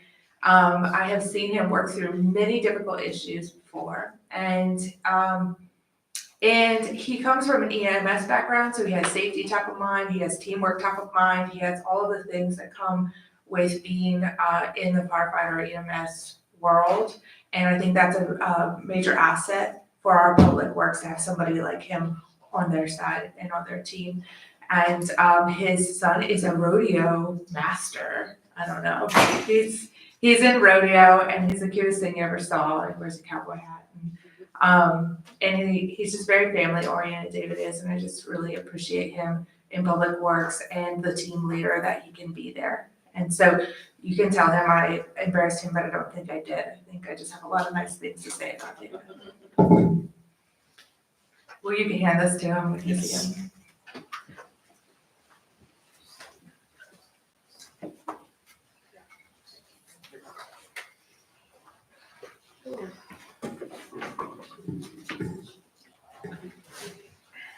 All right, next up is Westmoreland County Board of Supervisors. Mr. Trivett, welcome.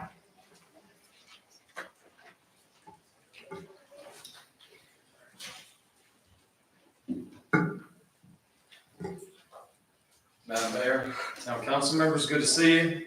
Good to see you as well. We've had a busy month in the county. I know there's some questions about some different things, and I'll do what I can to answer those tonight, hopefully. It won't take a lot of time because we've already been here 2 hours. But I do want to say that I frequently meet with the sheriff and the leadership in the sheriff's office, and the positive comments about the police chief and the collaboration between the two departments. Doesn't matter what color their uniforms are, what their patch says.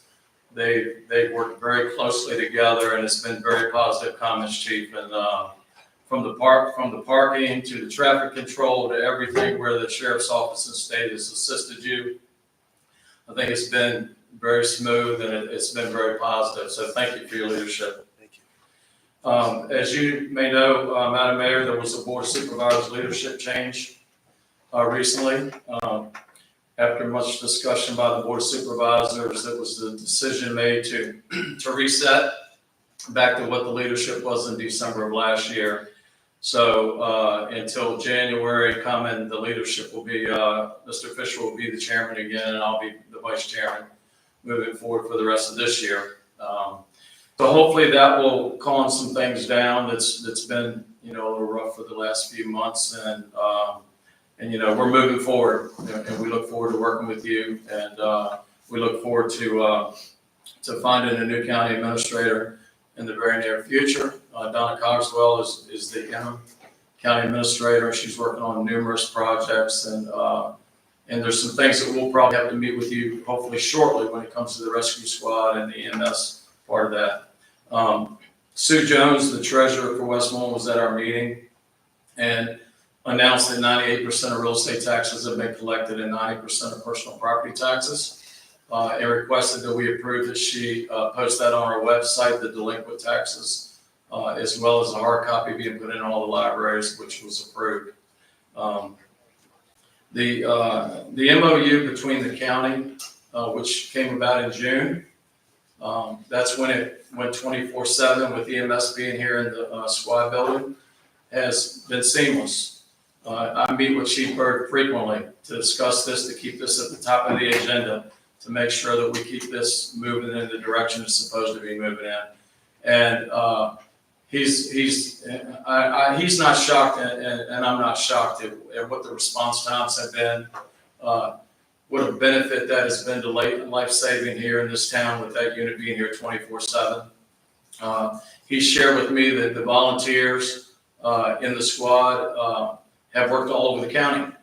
They volunteer down at the Kinsale station and other areas as well, and what a tremendous amount of support that they have been giving, even when it's their job, most of them full-time, to be EMS in other counties, and then they're coming here and volunteering for free, and not being paid, but working right alongside our staff in another unit with the Westmoreland EMS. So it's worked very well. That was phase one that we met, Ms. Brown and you, Madam Mayor, to make phase one happen. Phase two, which hadn't occurred, which was very concerning because there was somebody that came back for a short period of a couple of days that started making comments about the legality of that squad being down here and the liability without it being MOU. So you can believe we were on top of that. We knew it. We were already working on it. It had already been drafted. It came before the board at the last meeting, and there was discussion of whether that should be delayed and looked into a little bit further. We already do this at another station in the county. We already have an MOU in the fire department with EMS down the lower end of the county. So I recommended that we move forward and not delay it. And it was seconded, and we voted unanimously to ensure that that phase 2 takes place. So that MOU now is in place to allow that squad from the county to be there and you know, it's covered. Phase 3, as we've discussed as well, will be hopefully finding avenues to build a new building. Chief Byrd has already been looking at some avenues to try to work with the town and work with the county to make that happen. And I look forward to hopefully us having a meeting in the very near future to discuss some options that he's looked at, and hopefully some way we'll be able to make that happen. Because, you know, as we said in the meetings that we had, this had to be temporary. And we want it to be temporary. And so I think we need to move forward and do what we can to make that happen as quickly as possible as well. So we'll be looking at that. And if you don't mind for me to answer Mr. Wood's question that he posed to the police chief, what will end up happening, the county's not going to write a check for $55,000 to Palm Beach Volunteer Rescue Squad. So what will happen is, and I contacted them immediately after our budget was approved and told them that what they need to do is renovations, insurance, electric, all of those expenses that the county has provided funding for in the past, that's been included in that money that they need to submit those bills to the county so they can be paid. And so any expenses that they have outside of what their normal volunteer expenses would be for their side of the house, I believe they'll be able to submit that, and it should be approved so that they can be reimbursed for whatever those costs are, or get that money so they can pay those costs. So I hope that will, you know, be the process moving forward. I know they had some different plans maybe, but the county's just not going to write a check for $55,000 without having some kind of backup to show where that money is going. And I know we talked about those funds possibly being used for a new facility and some other things, but this is going to be the process currently until, you know, we can work all of that out. Is there any questions about any of those things that I just talked about? No questions about the squad. Let's see. I had to make a list tonight because there's so many things I didn't want to forget, but I don't want to hold you up all night either. So the other part is we eliminated, Bill Cease was the director of emergency management in IT, and he retired. We abolished that position and put that under EMS, and Blake Byrd was already the chief of emergency services, so now that will all come under emergency services, not the IT part, but emergency management and EMS. So he will be in charge of that, and so it's, I guess, a promotion for him, even though he was already basically doing most of that as it was. So, and he's been very good to work with. You know, and he's more than happy to help the town in any way he can. So if you have any issues at all, he's always available, and he's more than happy to answer any questions if anything comes up. And he's very reachable. So, question about that? Yeah, just along those lines, I think in the past, Mr. Cease had met with council members and town staff regarding hurricane season coming upon us and the plans and what would happen. Is there anything like that planned for us? Well, he, you know, and I don't know how much, since he wasn't involved in that, he's going to have to step into that role because he may not know what transpired prior to him taking over those duties. So I would just ask, and I'll be more than glad to reach out to him and put him in touch with whoever you want him to talk to. I'm sure he will be more than glad to come down here or whatever it takes to make that happen, to be involved in that. I think it's been coordinated through the town manager's office in the past. I just haven't heard anything this year yet, and it's hurricane season. Well, I'm not even going to comment on that because I don't want to say anything that's, you know, that, but I'm not surprised that you haven't heard anything. There is a lot going on. There's a lot of positions that are retiring, and people that are leaving, and reorganizations taking place. So I can see where that may have kind of slipped through the cracks. But we want to get that back on, and I'll call him tomorrow morning and ask him, or tonight, and ask him, you know, how we can move that forward as quickly as possible. I know he's sending out the alerts now. I had one right before when we were sitting back there when somebody saw the lightning. There was one just put out right before that. So, but he's doing what Bill Cease was doing. He'll also be in charge of the radios. And he's already met with the sheriff's office, and I don't know if he's met with you yet, Chief, but he's getting around and finding out what the issues are with radios, and he's met with Motorola, and then he's gonna be, he's hit the ground running. He's got a lot going on already with EMS alone, but, and with this transition with the Columbia Beach Volunteer Rescue Squad, but he's very organized, and he's not gonna sit still. He'll do whatever it takes, so we'll reach out to him and make sure that he's in contact with the town manager so that can happen. Let's see. I do want to mention National Night Out. I'm not sure when it is in Colonial Beach, but in Westmoreland County, it's going to be on August the 6th from 5 to 8 p.m. If you've never been to it down there, it's at Stan Skateland. When I was younger, I used to think I could skate pretty good. And I said last year, well, shoot, I still know how to do all this. So I skated last year, but I can assure you I'll never do it again. It was pretty painful, and but my grandchildren went, so it was a ball, hot dogs, ice cream, skating. It's an emergency services event, which the town has one as well every year. I'm not sure the date of that one, but hopefully it won't be the same date, so I can attend it, which I would attend both of them. I wouldn't not go to the town one and go to the county one, and but either way, it's open to everybody, open to the public, and it's free food, free ice cream, free skating if anybody wants to go to that. So then I'll tell you a little bit about, and sometimes I just have to tell you, less is better to be said about things. And so I got to be very cautious about what I say tonight about these transfer stations. And there's a reason for that, but I'm going to go into it a little bit because I think it's I know I was contacted by Mr. Ellison to please give an update, and believe me, I'm getting bombarded with calls and emails, and everybody in the county that's on the board of supervisors. So just to give you just a few things that I think the public really needs to understand, that I think there's some confusion about. There is no dump or landfill in Westmoreland County. It doesn't exist. It closed down probably over 20 years ago.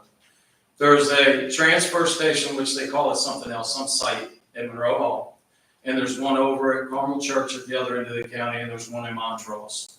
The one in Montrose is a transfer station that everything that comes from Carmel Church at Monroe Hall goes to there, and it then transfer from there on tractor trailers to a landfill in King William, or King and Queen, somewhere over that way.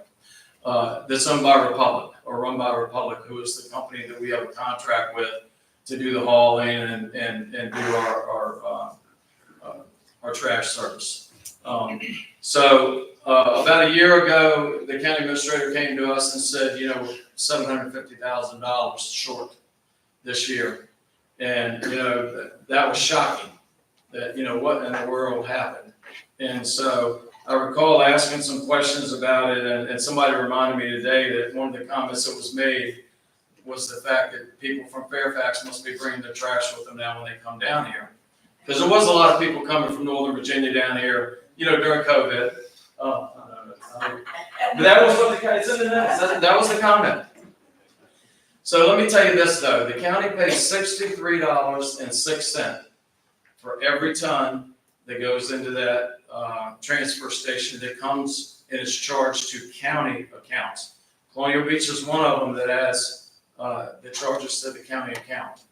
They're not a private company. There's numerous private companies, commercial companies that pick up trash, both commercial and residential. And so, after looking into this for a while, and I've spent several hours down there at the transfer station to try to figure out. I've talked to some people this week that have said, they believe that there's a cover up and there's this and there's that, but you that know me know if there's something wrong, I'm going to find out what it is, and it's going to be made right. It ain't going to be no cover up. It's just a fact. And so, and there's an issue. There's a lot of issues, and it's eye-opening. However, not to go into detail, because our board will be talking about it in detail here very shortly, about where we go. Anybody that can saw the meeting knows that after numerous attempts to try to get them to approve, the state police to do an investigation. Finally, at the last meeting, they approved that, and it wasn't unanimous. but that's okay because it got approved by the majority. However, after, sitting down with law enforcement and looking at some different things, I asked them, let's put a pause on this. Because for those of you who know me, my background is in law enforcement, so, you don't want to make an allegation or make anything when you don't have facts. And so some of the things I saw, I felt like, we need more information before we can go to that level. So that's the stage that we're at. There's a lot of false information being put out there though, about, the county's raising taxes to pay $80 a tonnage. That's not accurate. Republic may do that, and there may be third-party accounts. And then the county board of supervisors by ordinance has to approve who can actually charge under the county account. So I'll tell you, just that $750,000, you're looking at 6306. You're looking at about 12,000 tons more that came into this county. To put that in perspective, Colonial Beach comes down there a couple times a week. Their tonnage is between 4 and 7 tons when they come and dump. So if we just use 10 tons, that'd be 500 tons a year. So that'll kind of put it in perspective. Just think about that, all of the trash here. So, when you're looking at 12,000 tons in 1 year more, if that doesn't raise your eyebrows about something is wrong somewhere. And, so I've talked to numerous people, and I'm not sugarcoating anything. I'm saying where it falls, but we've got to get to the bottom of it. We've got to figure out what's right, what's wrong, and how we fix it. So if you got any questions, then I can answer them. If people call you or you have questions, we can have a meeting with whoever at the county level. But we're going to try to determine pretty quickly who's going to be on that county account and who isn't. Because like Montrose, they have a private carrier that comes in and picks up all theirs. But I've already informed the county that the town does that and the public works department does that, and they should remain on that account, as well as the courthouse and A.T. Johnson building and those kind of things. That's what should be on the county account. So, but we're moving forward, and we know anybody that's been in law enforcement, you don't do these things overnight. Sometimes it takes months to get what you need to try to conclude and figure out what's wrong, and if there is anything wrong, then how to fix it. You deal with it every week, so you know what I'm talking about when it comes to issues. So we're working on it. There may not be any information out in the public anytime in the near future. But I can assure you that the last thing that I can promise you that there won't be any cover-up. I can promise you that. Thank you. So any questions about anything that I can answer? Mr. Lynn? Yeah, just a question. I think from what I remember in the past, we don't pay tipping fees for Colonial Beach trash. That's correct? That's correct. Okay. If they're talking about a shortfall, would that impact us? Is there any consideration for starting to charge Colonial Beach as part of the way to balance the budget, so to speak? Well, I'm hoping not. And I'm, addressing that issue, but there's an ordinance that basically says the board of supervisors has to make the decision. So it'll be a full board decision of who gets charged and who doesn't. So I can't answer that question. I hope I'll have you an answer maybe after the meeting Monday, because we'll be discussing this, because obviously we've got to move some people that's where they're not supposed to be, and we can't allow it to keep going on. I looked at April's bill that we get from Republic. It was $159,000 for that 1 month that we were charged, that was on the county bill. That's 1 month. The next month, I think, was $199,000. So I haven't analyzed that one yet, but there's information. Republic's being very cooperative. They're providing us anything that we ask for. I know other things that I can't talk about, but we're heading in the right direction to try to resolve this thing. And it's the taxpayers' dollars, and millions of dollars. I mean, millions. And there'll be a figure that'll come out eventually, but it literally is going to be millions if I had to speculate from what I've seen so far. Thank you. So. Any other questions for Supervisor Trivett? Thank you. Thank you very Have a much good night. for your thorough update. Appreciate it. Dr. Mitchell, is this our last briefing from you, Dr. Mitchell? It's been an absolute pleasure to work with you, and you have been dynamic and engaged and above and beyond in the position you're in, and I just want to start off before, your time here to let you know that. Thank you. Good evening, Madam Mayor, Town Council members, everyone in the audience and everyone at home.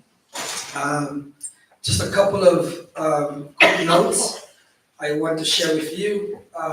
Around this time last year, when I presented to the council, I spoke about chronic absenteeism, particularly in our school district. And this past year, I had the opportunity to serve on the governor's task force on chronic absenteeism. And we have worked diligently in our school district to address this concern. It is still a concern in our district, but I do want to share some good news with you. I know I have two board members here. This is the first time they're going to hear the news. I'll tell them tomorrow at the board meeting. But I want to share with you that last year we were labeled as a level 3 for chronic absenteeism in both schools.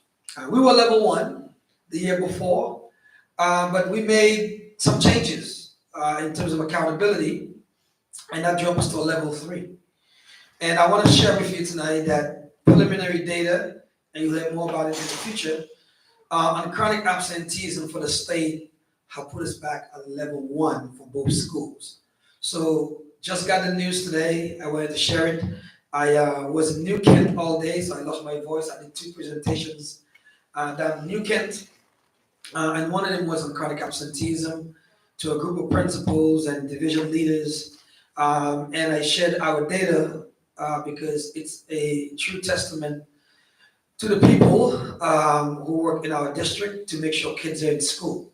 So great news there. I also want to share with you, part of the presentation today was to talk about the CBPS story around accountability and accreditation.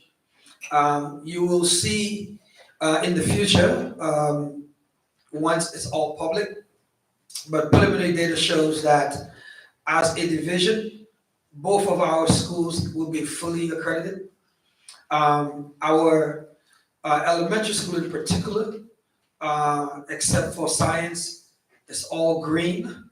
I wish I had the slides to show, but I'm going to wait for the new superintendent to share that information with the public. But I'm super excited about the journey that we've had for the last 3 years, particularly around accountability, academics, and most importantly, really changing the face of the school division when it comes to capital improvement. It is with sad news that I'm reporting officially to the public. I put something out, but maybe some people haven't seen it. But I did resign from my position. On my last day in the division will be July 31st.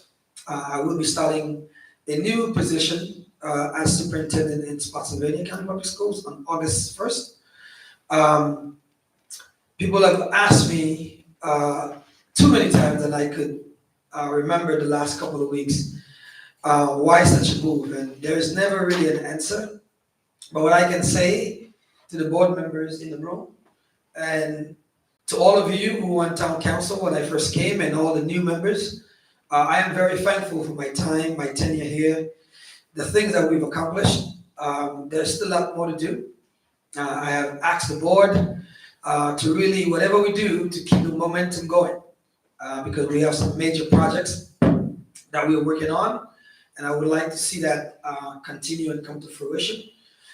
They always say you gotta leave the place better than what you found it. And I hope that within the last 3 school years here in the district, I have done that, and it is, I know people always say it, but it is my intention to always be immersed in this district because it is a great place to be and work, and it is all about the people. So for all of you, thank you for the tough conversations at times, the honest conversations, and most importantly, for always pushing myself to be better than I was the day before. So with that being said, that's all I have. Thank you. Thank you. Any questions?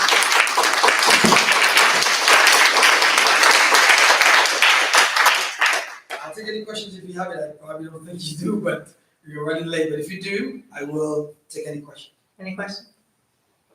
I think we're gonna move forward. Thank you all. Thank you.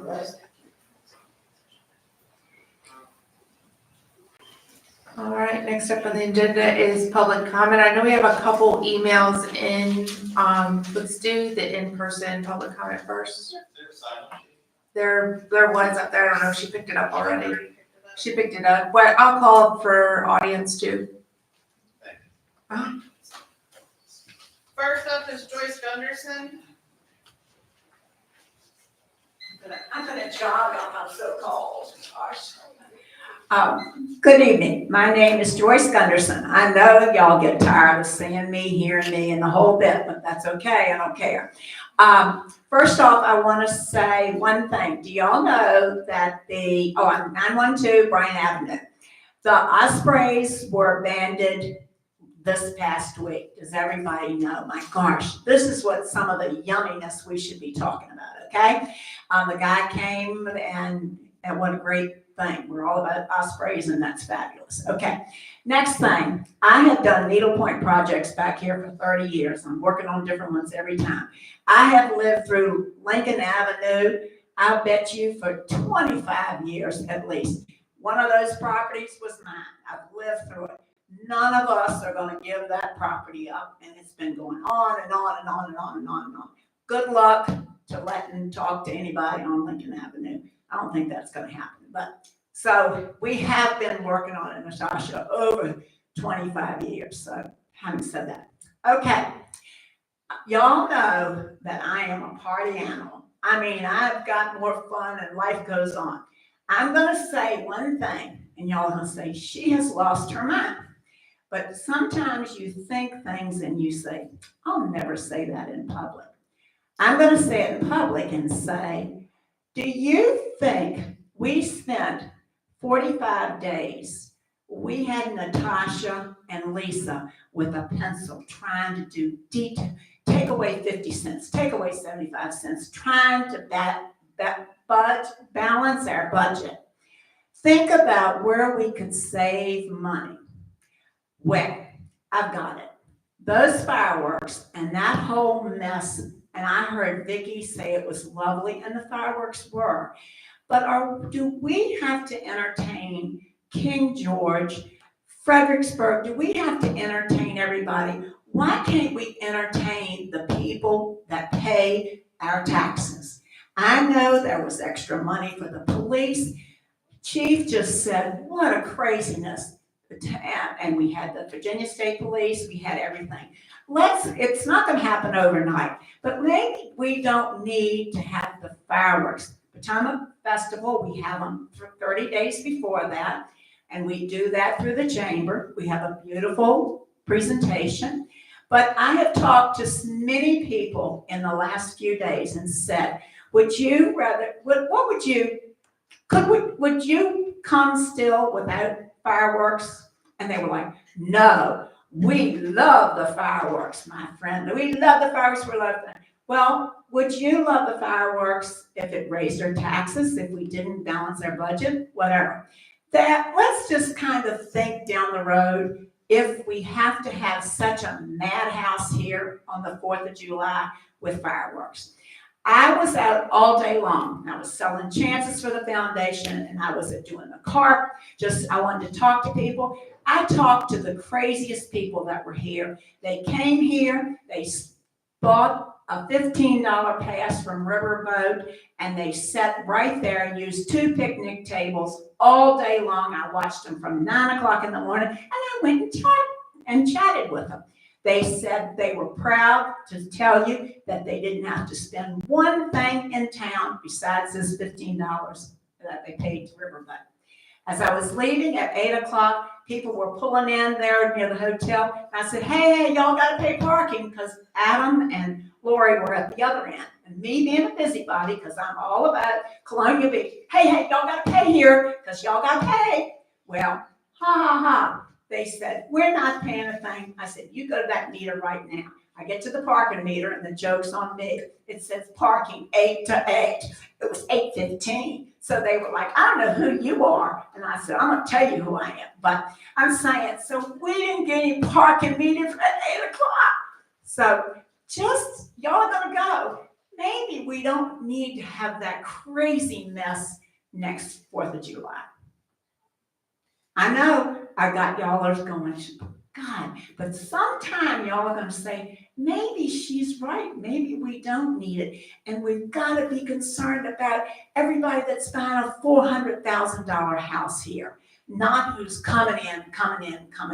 I know we're never gonna collect the carload, although everybody else in the world collects for cars to come into towns that do fireworks. You know, go to Great Meadows in Middleburg, you go to Culpeper at the lake, everybody pays. Thank you.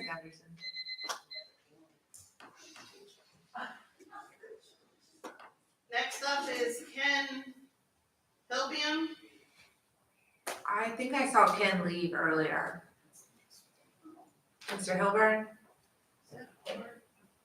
I saw him here, but I don't see him in here. Uh-huh.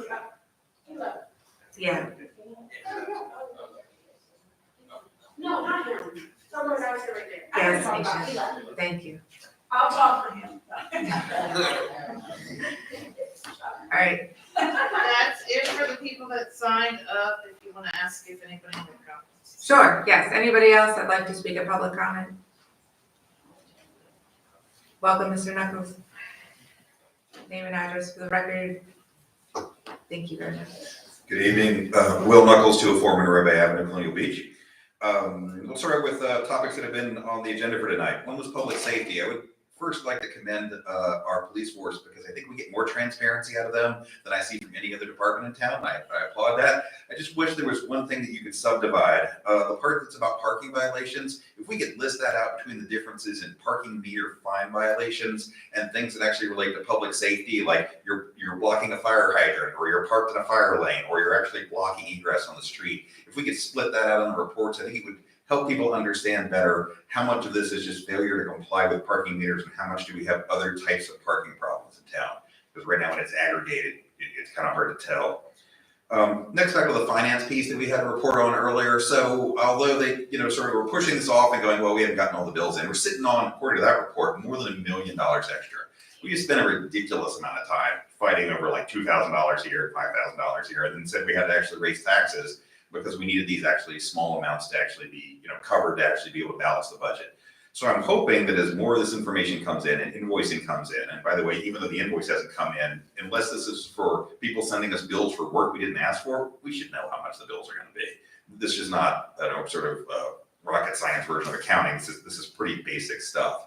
So once we get to that point, can we actually schedule in the work plan, some meetings on actually having tax repeals? Because we spend a lot of time talking about how to do tax increases to cover these small amounts of money. If we have extra money, it looks like we've got to spend equally as much time looking at how we actually get to do tax reductions. Because it seems like with that $1 million, you can do meals, lodging, and trash cans, like the fees that relate to picking up our trash. All that would essentially just vanish if those numbers hold anywhere close to where they are now. And they may, because we were way over last year too in terms of extra revenue. Next on the wastewater treatment plan, the consent order, there's been talks about the fact that it's both on DEQ and the town site, but it's not on latest news, public works, or wastewater treatment plan. It's not anywhere on the town site. We're a party of this, right? And it was actually voted on here. So if you're going to be part of the consent order and part of the decree, take a little pride in this and actually promote it and say, this is what we believe, this is what we stand for, because it's not actually in any place that as a town person looking for what the town side of this is that we can find. And in the state report, by the way, there is some alarming stuff, particularly the fact that there are more spills and in more locations than had previously been disclosed. So there's more in there than just about the compliance side. So I encourage people to actually, when they can find it, actually read all the details in the plan. FOIA is up for topic tonight, later tonight, as it relates to some things about some state law changes, but just in general on FOIA. I'm still waiting for a response for a FOIA request I put back in May. So I realize that, I don't know, we have some staff constraints on time and stuff, but in order for the FOIA request to actually be meaningful from a public policy point of view, we need to tighten up the timeline on that a bit. Back to the wastewater treatment plant part about saying we're exceeding on nitrogen. This isn't a meaningless exercise, particularly when we're talking about this time of year. We're in an estuary and it flips back and forth between what's the limiting nutrient about phosphorus or nitrogen. Now's the time when nitrogen really matters. So if you care about fish, you care about crabs, you don't want algae blooms, you don't want dead zones in the river. It actually matters when we release this stuff, not just if we release this stuff. So if we can apply a little more science to this, so even if we're going to be out of compliance, if we could choose the time of year that we're going to be out of compliance, that actually might help in terms of what we're really looking for in terms of impact on the river. This goes to a larger thing that I'd like to comment on. So even though we've now picked a new public works director, I don't really care what name you give it, whatever level this would be in the town. But we really need more competency in terms of engineering and chemistry expertise in the town. Even though we're farming out some of the operations work, we don't have personnel that have the depth and years of education and expertise to be able to do oversight over the people that we're hiring as experts. So we're kind of doing like here we're paying the bill, please trust us, because we don't really have that in-house. So I hope that we can look at that going forward. Like I said, I don't really care whether we call this town manager, assistant town manager, what level you put it in, but somebody needs to have this level of expertise. And that's been proven out by the mistakes that we've been making routinely that cost us a lot of money. So it's not just about not moving forward, it's actually about trying to prevent going backwards. So I think an investment in expertise, particularly as it relates to infrastructure, is something that we would all be well served by in our community. And thanks. Thank you.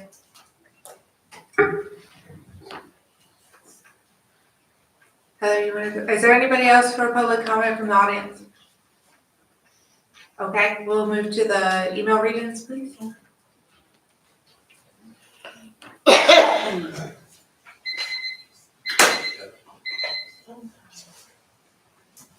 was pulling up the one in the email. First we have from Mr. Joe Kelly. He says, I read the draft consent order issued by Virginia DEQ and find it to be a reasonable document based on my knowledge of the issues and solutions to date at the wastewater treatment plant. I noted that item 4 on page 13 of the consent order comments on a $5.7 million grant from DEQ for addressing infiltration and inflow problems. Former town manager India Adams Jacobs explained to me that the COVID money received by the town would provide the necessary liquidity to do the central drainage project, and that once completed, the town would get reimbursed for this DEQ grant. Has the grant reimbursement been received, and if so, when? Does the town have a timetable for completion of the work contemplated under the terms of the grant? Does the grant have a deadline for completion of the work? A regular analysis and report of the uses and reimbursements from this grant would be a very good sign of governmental transparency and accountability. Thanks for your consideration of my comments. Best, Joe Kelly. Second one is from Ms. Paige Williams. Greetings, just a friendly reminder to the public and the PSA, it's a violation of state law to mess with a candidate's political sign and can be investigated. Thank you and have a great evening.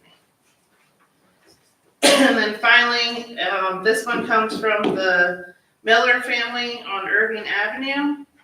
It says, Town Council, we wanted to commend the CD Police Department for the days of the 4th of July presents. The third and the fireworks were calm and very enjoyable for families. We hope the new tradition of July 3rd fireworks continues. The rest of the following days, Irving Avenue went into the traditional direction of barely managed chaos. CBPD was present, though, by driving around, which seemed to tamp things down, but not in negative ways to our visitors. It was a nice surprise to see police presence, and we thank them. People were still having a lot of fun, but we didn't have to keep our young children away from Irving for safety concerns like in prior seasons. A related compliment to CBPD was parking tickets were issued by CBPD and Taylor. and some people got very angry in person to them, but they held their calm composure. We simply believe everyone, local or visiting, should pay their fair share, taxes, tickets, whatever the town determines. We believe in fair share being paid so that it can be reinvested back into the town and the beach. For example, better bathrooms at the end of Boundary because people will wait in hot sun versus using the porta potty. Foot washing stations and showers like North Irving Beach has. In the end, upgrading our town facilities over time in small ways can have big impacts financially. We also wanted to commend CD Public Works for keeping our beaches and therefore the river clean. It was a big lift in terms of the trash cans and sweeping the beach with the tractors, but also lots and lots of mini lifts given the small debris blowing in from the beach into the neighborhoods that had to be picked up by hand. We appreciate the town working to balance tourism with the needs of local families on these fronts. Thank you, the Miller family. And that is all. Okay. With that, I will close public comment at 8:34 PM. We just have two items on new business. Mr. Duggan, you want to read us into the bylaw amendment resolution, which you have sent us by email already?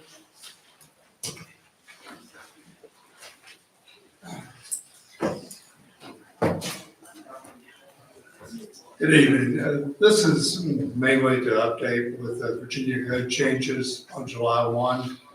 And you have to have 4 people present for a remote meeting. And it adds here that somebody who's disabled counts as one of those 4 people. And also if you're a caregiver, somebody who's disabled, you can join remotely. You count as one of those 4 people. The only other change is the number from 4 to 2, the meetings that can be attended remotely. And I noticed, I told Heather earlier under B2, I have use instead of uses. So this little typo there, she's done correct. Anybody have any questions? Any questions for Mr. Duggan?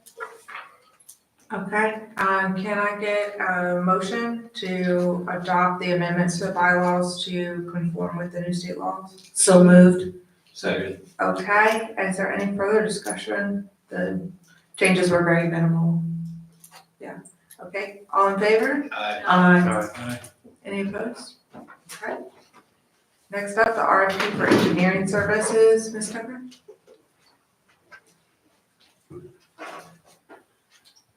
At various times during the year, the town requires the services of professional engineering firms to provide design assistance and advice on projects related to stormwater issues, street design, water, wastewater design, and operational advice. The town does not have a licensed professional engineer on staff. And in addition, a significant amount of support is warranted with dealing with the DEQ on permit matters. So the town issued a solicitation for an on-call engineering services firm. In order to gain efficiencies in employing this type of contract where one professional services firm is retained and we assign projects as they become available in order to gain efficiencies. Several other communities, such as the towns of Middleburg, Tappahannock, Round Hill, the city of Fredericksburg, King George, and several other counties also employ this method to retain the services of a competitively selected engineering firm to provide the technical support for a wide range of civil engineering and environmental services, such as those that Colonial Beach needs. Some of the scopes of work that we requested in the solicitation was for a firm to provide water main planning and design services, sanitary sewer main planning and design, stormwater main planning and design, sanitary and storm sewer pipe, manhole, and inlet rehabilitation, computer modeling of water, sanitary or stormwater systems, pump station design, and various other works that would be required throughout Public Works, not only in the upgrade of the plant, but also in complying with the consent order from DEQ.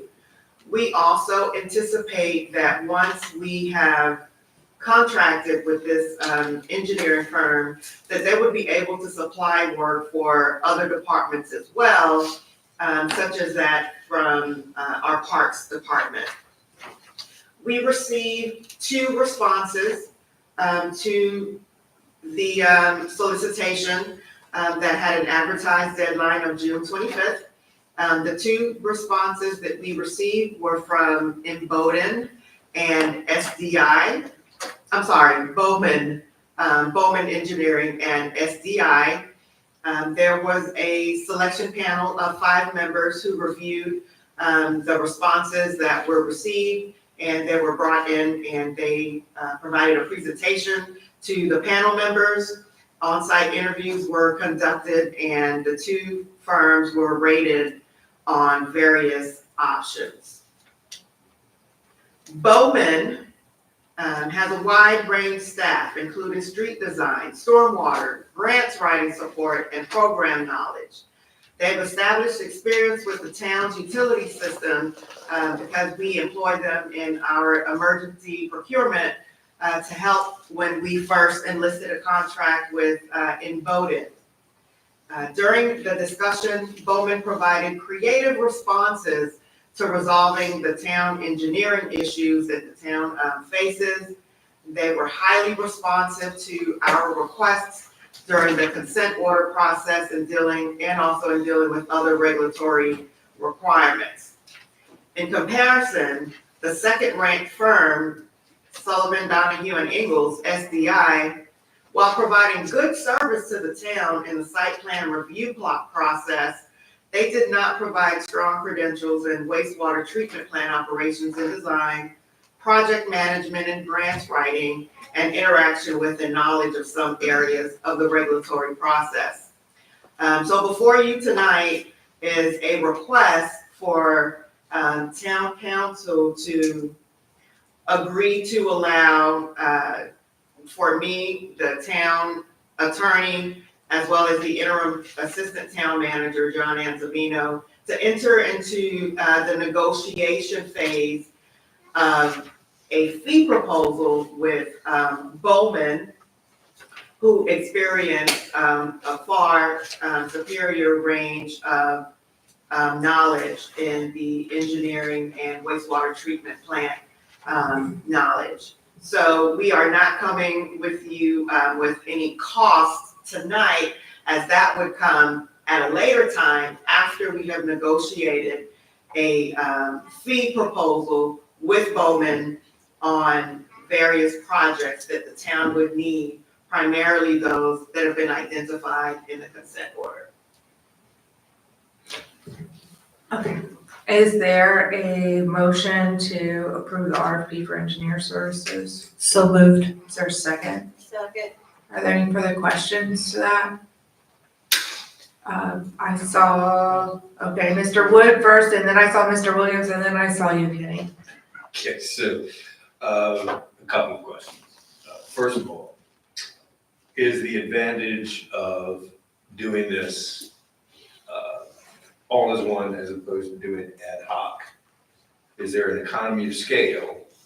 And is it going to give us an opportunity for grant writing, which we do not have the ability to do at this time? Is that a fair statement? Yes, so this would save the town considerable amount of time and effort in having to issue a new solicitation every time we need to procure the works of a professional engineer.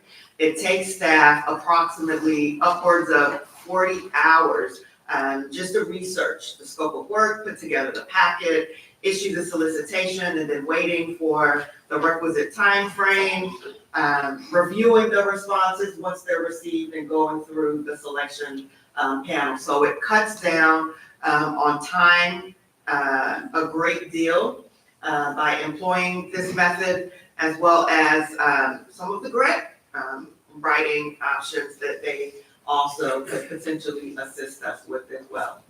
But do we relinquish some, our control, by basically having a, probably not the correct way to phrase it, but a cookie cutter approach? So someone handles all of this as opposed to us actually reviewing all of these things to make sure that they're truly within the scope of what we need. So the way that this contract would work, we would issue a scope of work for each work. So it wouldn't be a cookie cutter, one size fits all, sort of an agreement.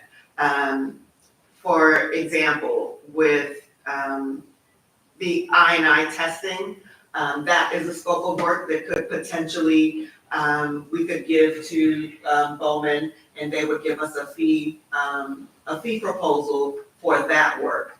And if we agree upon the fee, then we would move forward with that. If there is, let's see, some in the scope of work, we asked for, let's say, street design. We would provide them with the scope of work for street design, and then they would provide us with the scope of work, and if it's acceptable, we would accept it and they would move forward. So each project would be distinct of itself, but it would be for a broad range of engineering services. But the approval would come from town manager and town attorney as opposed to town council. Well, the initial approval of the fees would be initially from me, the town attorney, and John Anzavino. We would then come to you all for those proposals Thank you. when we've gotten the fees for the scopes, yes. Mr. Williams? Yeah, to piggyback off that, would we be required to employ their services if, for example, something came up where we found it would be much cheaper elsewhere to get a project done? Like, are we guaranteeing them that they get all of our work? So, Well, depends on what the contract says, but I don't see that being in any contract we would have with Bowman. yeah, the primary scope of work that we would enlist their assistance with would be the projects that have already been identified in the consent order from DEQ. So that would cut down on time and us having to reissue separate solicitations to try to find different people to get the work done, because there are timeframes associated with the work that's been identified in the consent order. Okay, and then just one more question. You said there was a 5-member panel that reviewed this process. Was anybody on the panel an engineer, or do we have anybody with engineering experience on the actual panel? We don't have any engineers in the town. So the 5 panel members were town members, and they included the procurement specialist, Nisha Thompson, Chris Ruffey, at the time interim public works director, Chris Jones, utility superintendent, Hal Duggan, town attorney, and the interim assistant town manager, John Anzavino. Okay, thank you. And Mr. Allison? For these engineering services, were these identified in our current budget? Meaning were they projected, like we knew we were gonna do this, obviously, right? Like we would need some type of engineering service. Was that included in the budget? I'll just say there is a percentage of those DEQ funds of that 5.8 that is allocated to engineering services that would be reimbursable. Okay. That's just one part of the answer to that question. Should we have more to that? Okay. Second thing is to, I believe Mr. Wood's question was, I wouldn't necessarily understand the fact that we would, if we hired them, they would not be the only engineering services that we would use. What you said, Powell, was if we can find something that has a specialty that provides a cheaper service, we would obviously want to go with that service, not provide us with a individual company that would, kind of pigeonhole us into one company to do all of our services. Right. The idea under the code section is that we enter into competitive negotiations. As part of those negotiations, we certainly would not say that all our engineering work goes to. And I think I saw Dr. Sullivan's hand up. So, you negotiate a fee schedule, right? Correct. That's what you'll be negotiating. And then if we have a project that we need an engineer for, we would give them the scope of work and they tell us how much it's gonna cost. If it's something that's pre-approved and within your budget and you have the authority, you approve that. If it's more than that, it comes back to council. That's correct. Correct? And if for some reason, when they come back with that scope of work, you're not satisfied with it, then you would go out for an RFP with other engineering firms. Well, we would request a quote from other engineering firms, yes. And then we would come back to you for approval of them. Okay, so I see it as just, I don't see it as any problematic to the town. I mean, can you think of any way this could hurt? It seems like it would be to our advantage all around. This is to our advantage all around, and just to address some of the concerns mentioned, that this in no way obligates us to use them as the sole engineering firm for all of the projects. If a fee proposal comes back too high, we can always renegotiate with them to see if they can come back with a lower price. And if not, we would just request more quotes from other engineering companies. And are we paying them anything up front? Any kind of a fee, retainer fee or anything? No. Nothing? No, there is not a retainer fee. I will tell you with the DEQ process, time is of the essence, and if we can cut out some of the bureaucracy that it takes to get through those proposal times, which I know often delays, as we've seen projects in the update today, 6 months, just for proposals and red tape to get through, that is gonna be to our advantage in the next steps ahead, and also to the advantage of the citizens here who are relying on our utilities functioning. Madam Mayor, I trust those two guys within Bowdoin a lot. Were they involved in any way, and have you all worked with Bowman Group before, or so are you familiar with their services? Speaking about Bowman Engineering, I've worked with them on many projects over the years, many years, and they are very capable. They are a very professional organization, and I think that they would do a great service for the town. I would recommend you to do this. Well, Bowman has worked for us. Bowman, sorry, so. Thank you. Any further discussion? Okay, I'll do a roll call vote just in case. Mr. Wood? Further discussion? Oh, I'm sorry. No, we have a motion and a second already on the table. Okay, yes, yeah. Okay, Mr. Williams? Aye. Mrs. Robertson? Aye. Aye. Aye. Aye. It's not your money. All right. We're gonna take a 5-minute recess, but we're also gonna go into closed meeting, so I am going to read in the closed meeting. I moved that the town council of the town of Plain Beach convene in closed meeting for the following purposes and discuss the following subjects, all of which are exempt by Virginia law from public meeting requirements as indicated, namely pursuant to Virginia Code 2.2-3711A8 for consultation with legal counsel regarding specific matters requiring legal advice by counsel, including analysis of agreements. So moved? Done? All right, all in favor? Aye. Okay, we're gonna take a 5-minute recess and then we'll go back to closed meeting. Thank you.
those were identified in the motion by which the closed meeting was convened were heard, discussed, or considered in the meeting by council. So moved. I need a movement, yeah. I need a second? Excellent. Okay, now certification. Mr. Wood? I said certified. Mr. Williams? I so certify. Ms. I Robinson? so certified. I so certified. I so certified. I so certify. I so certify, and with that, I adjourn the meeting. All right, all in favor of adjournment at 9:13 p.m. I. Yay. Bye-bye. That was good. Getting better and better every time.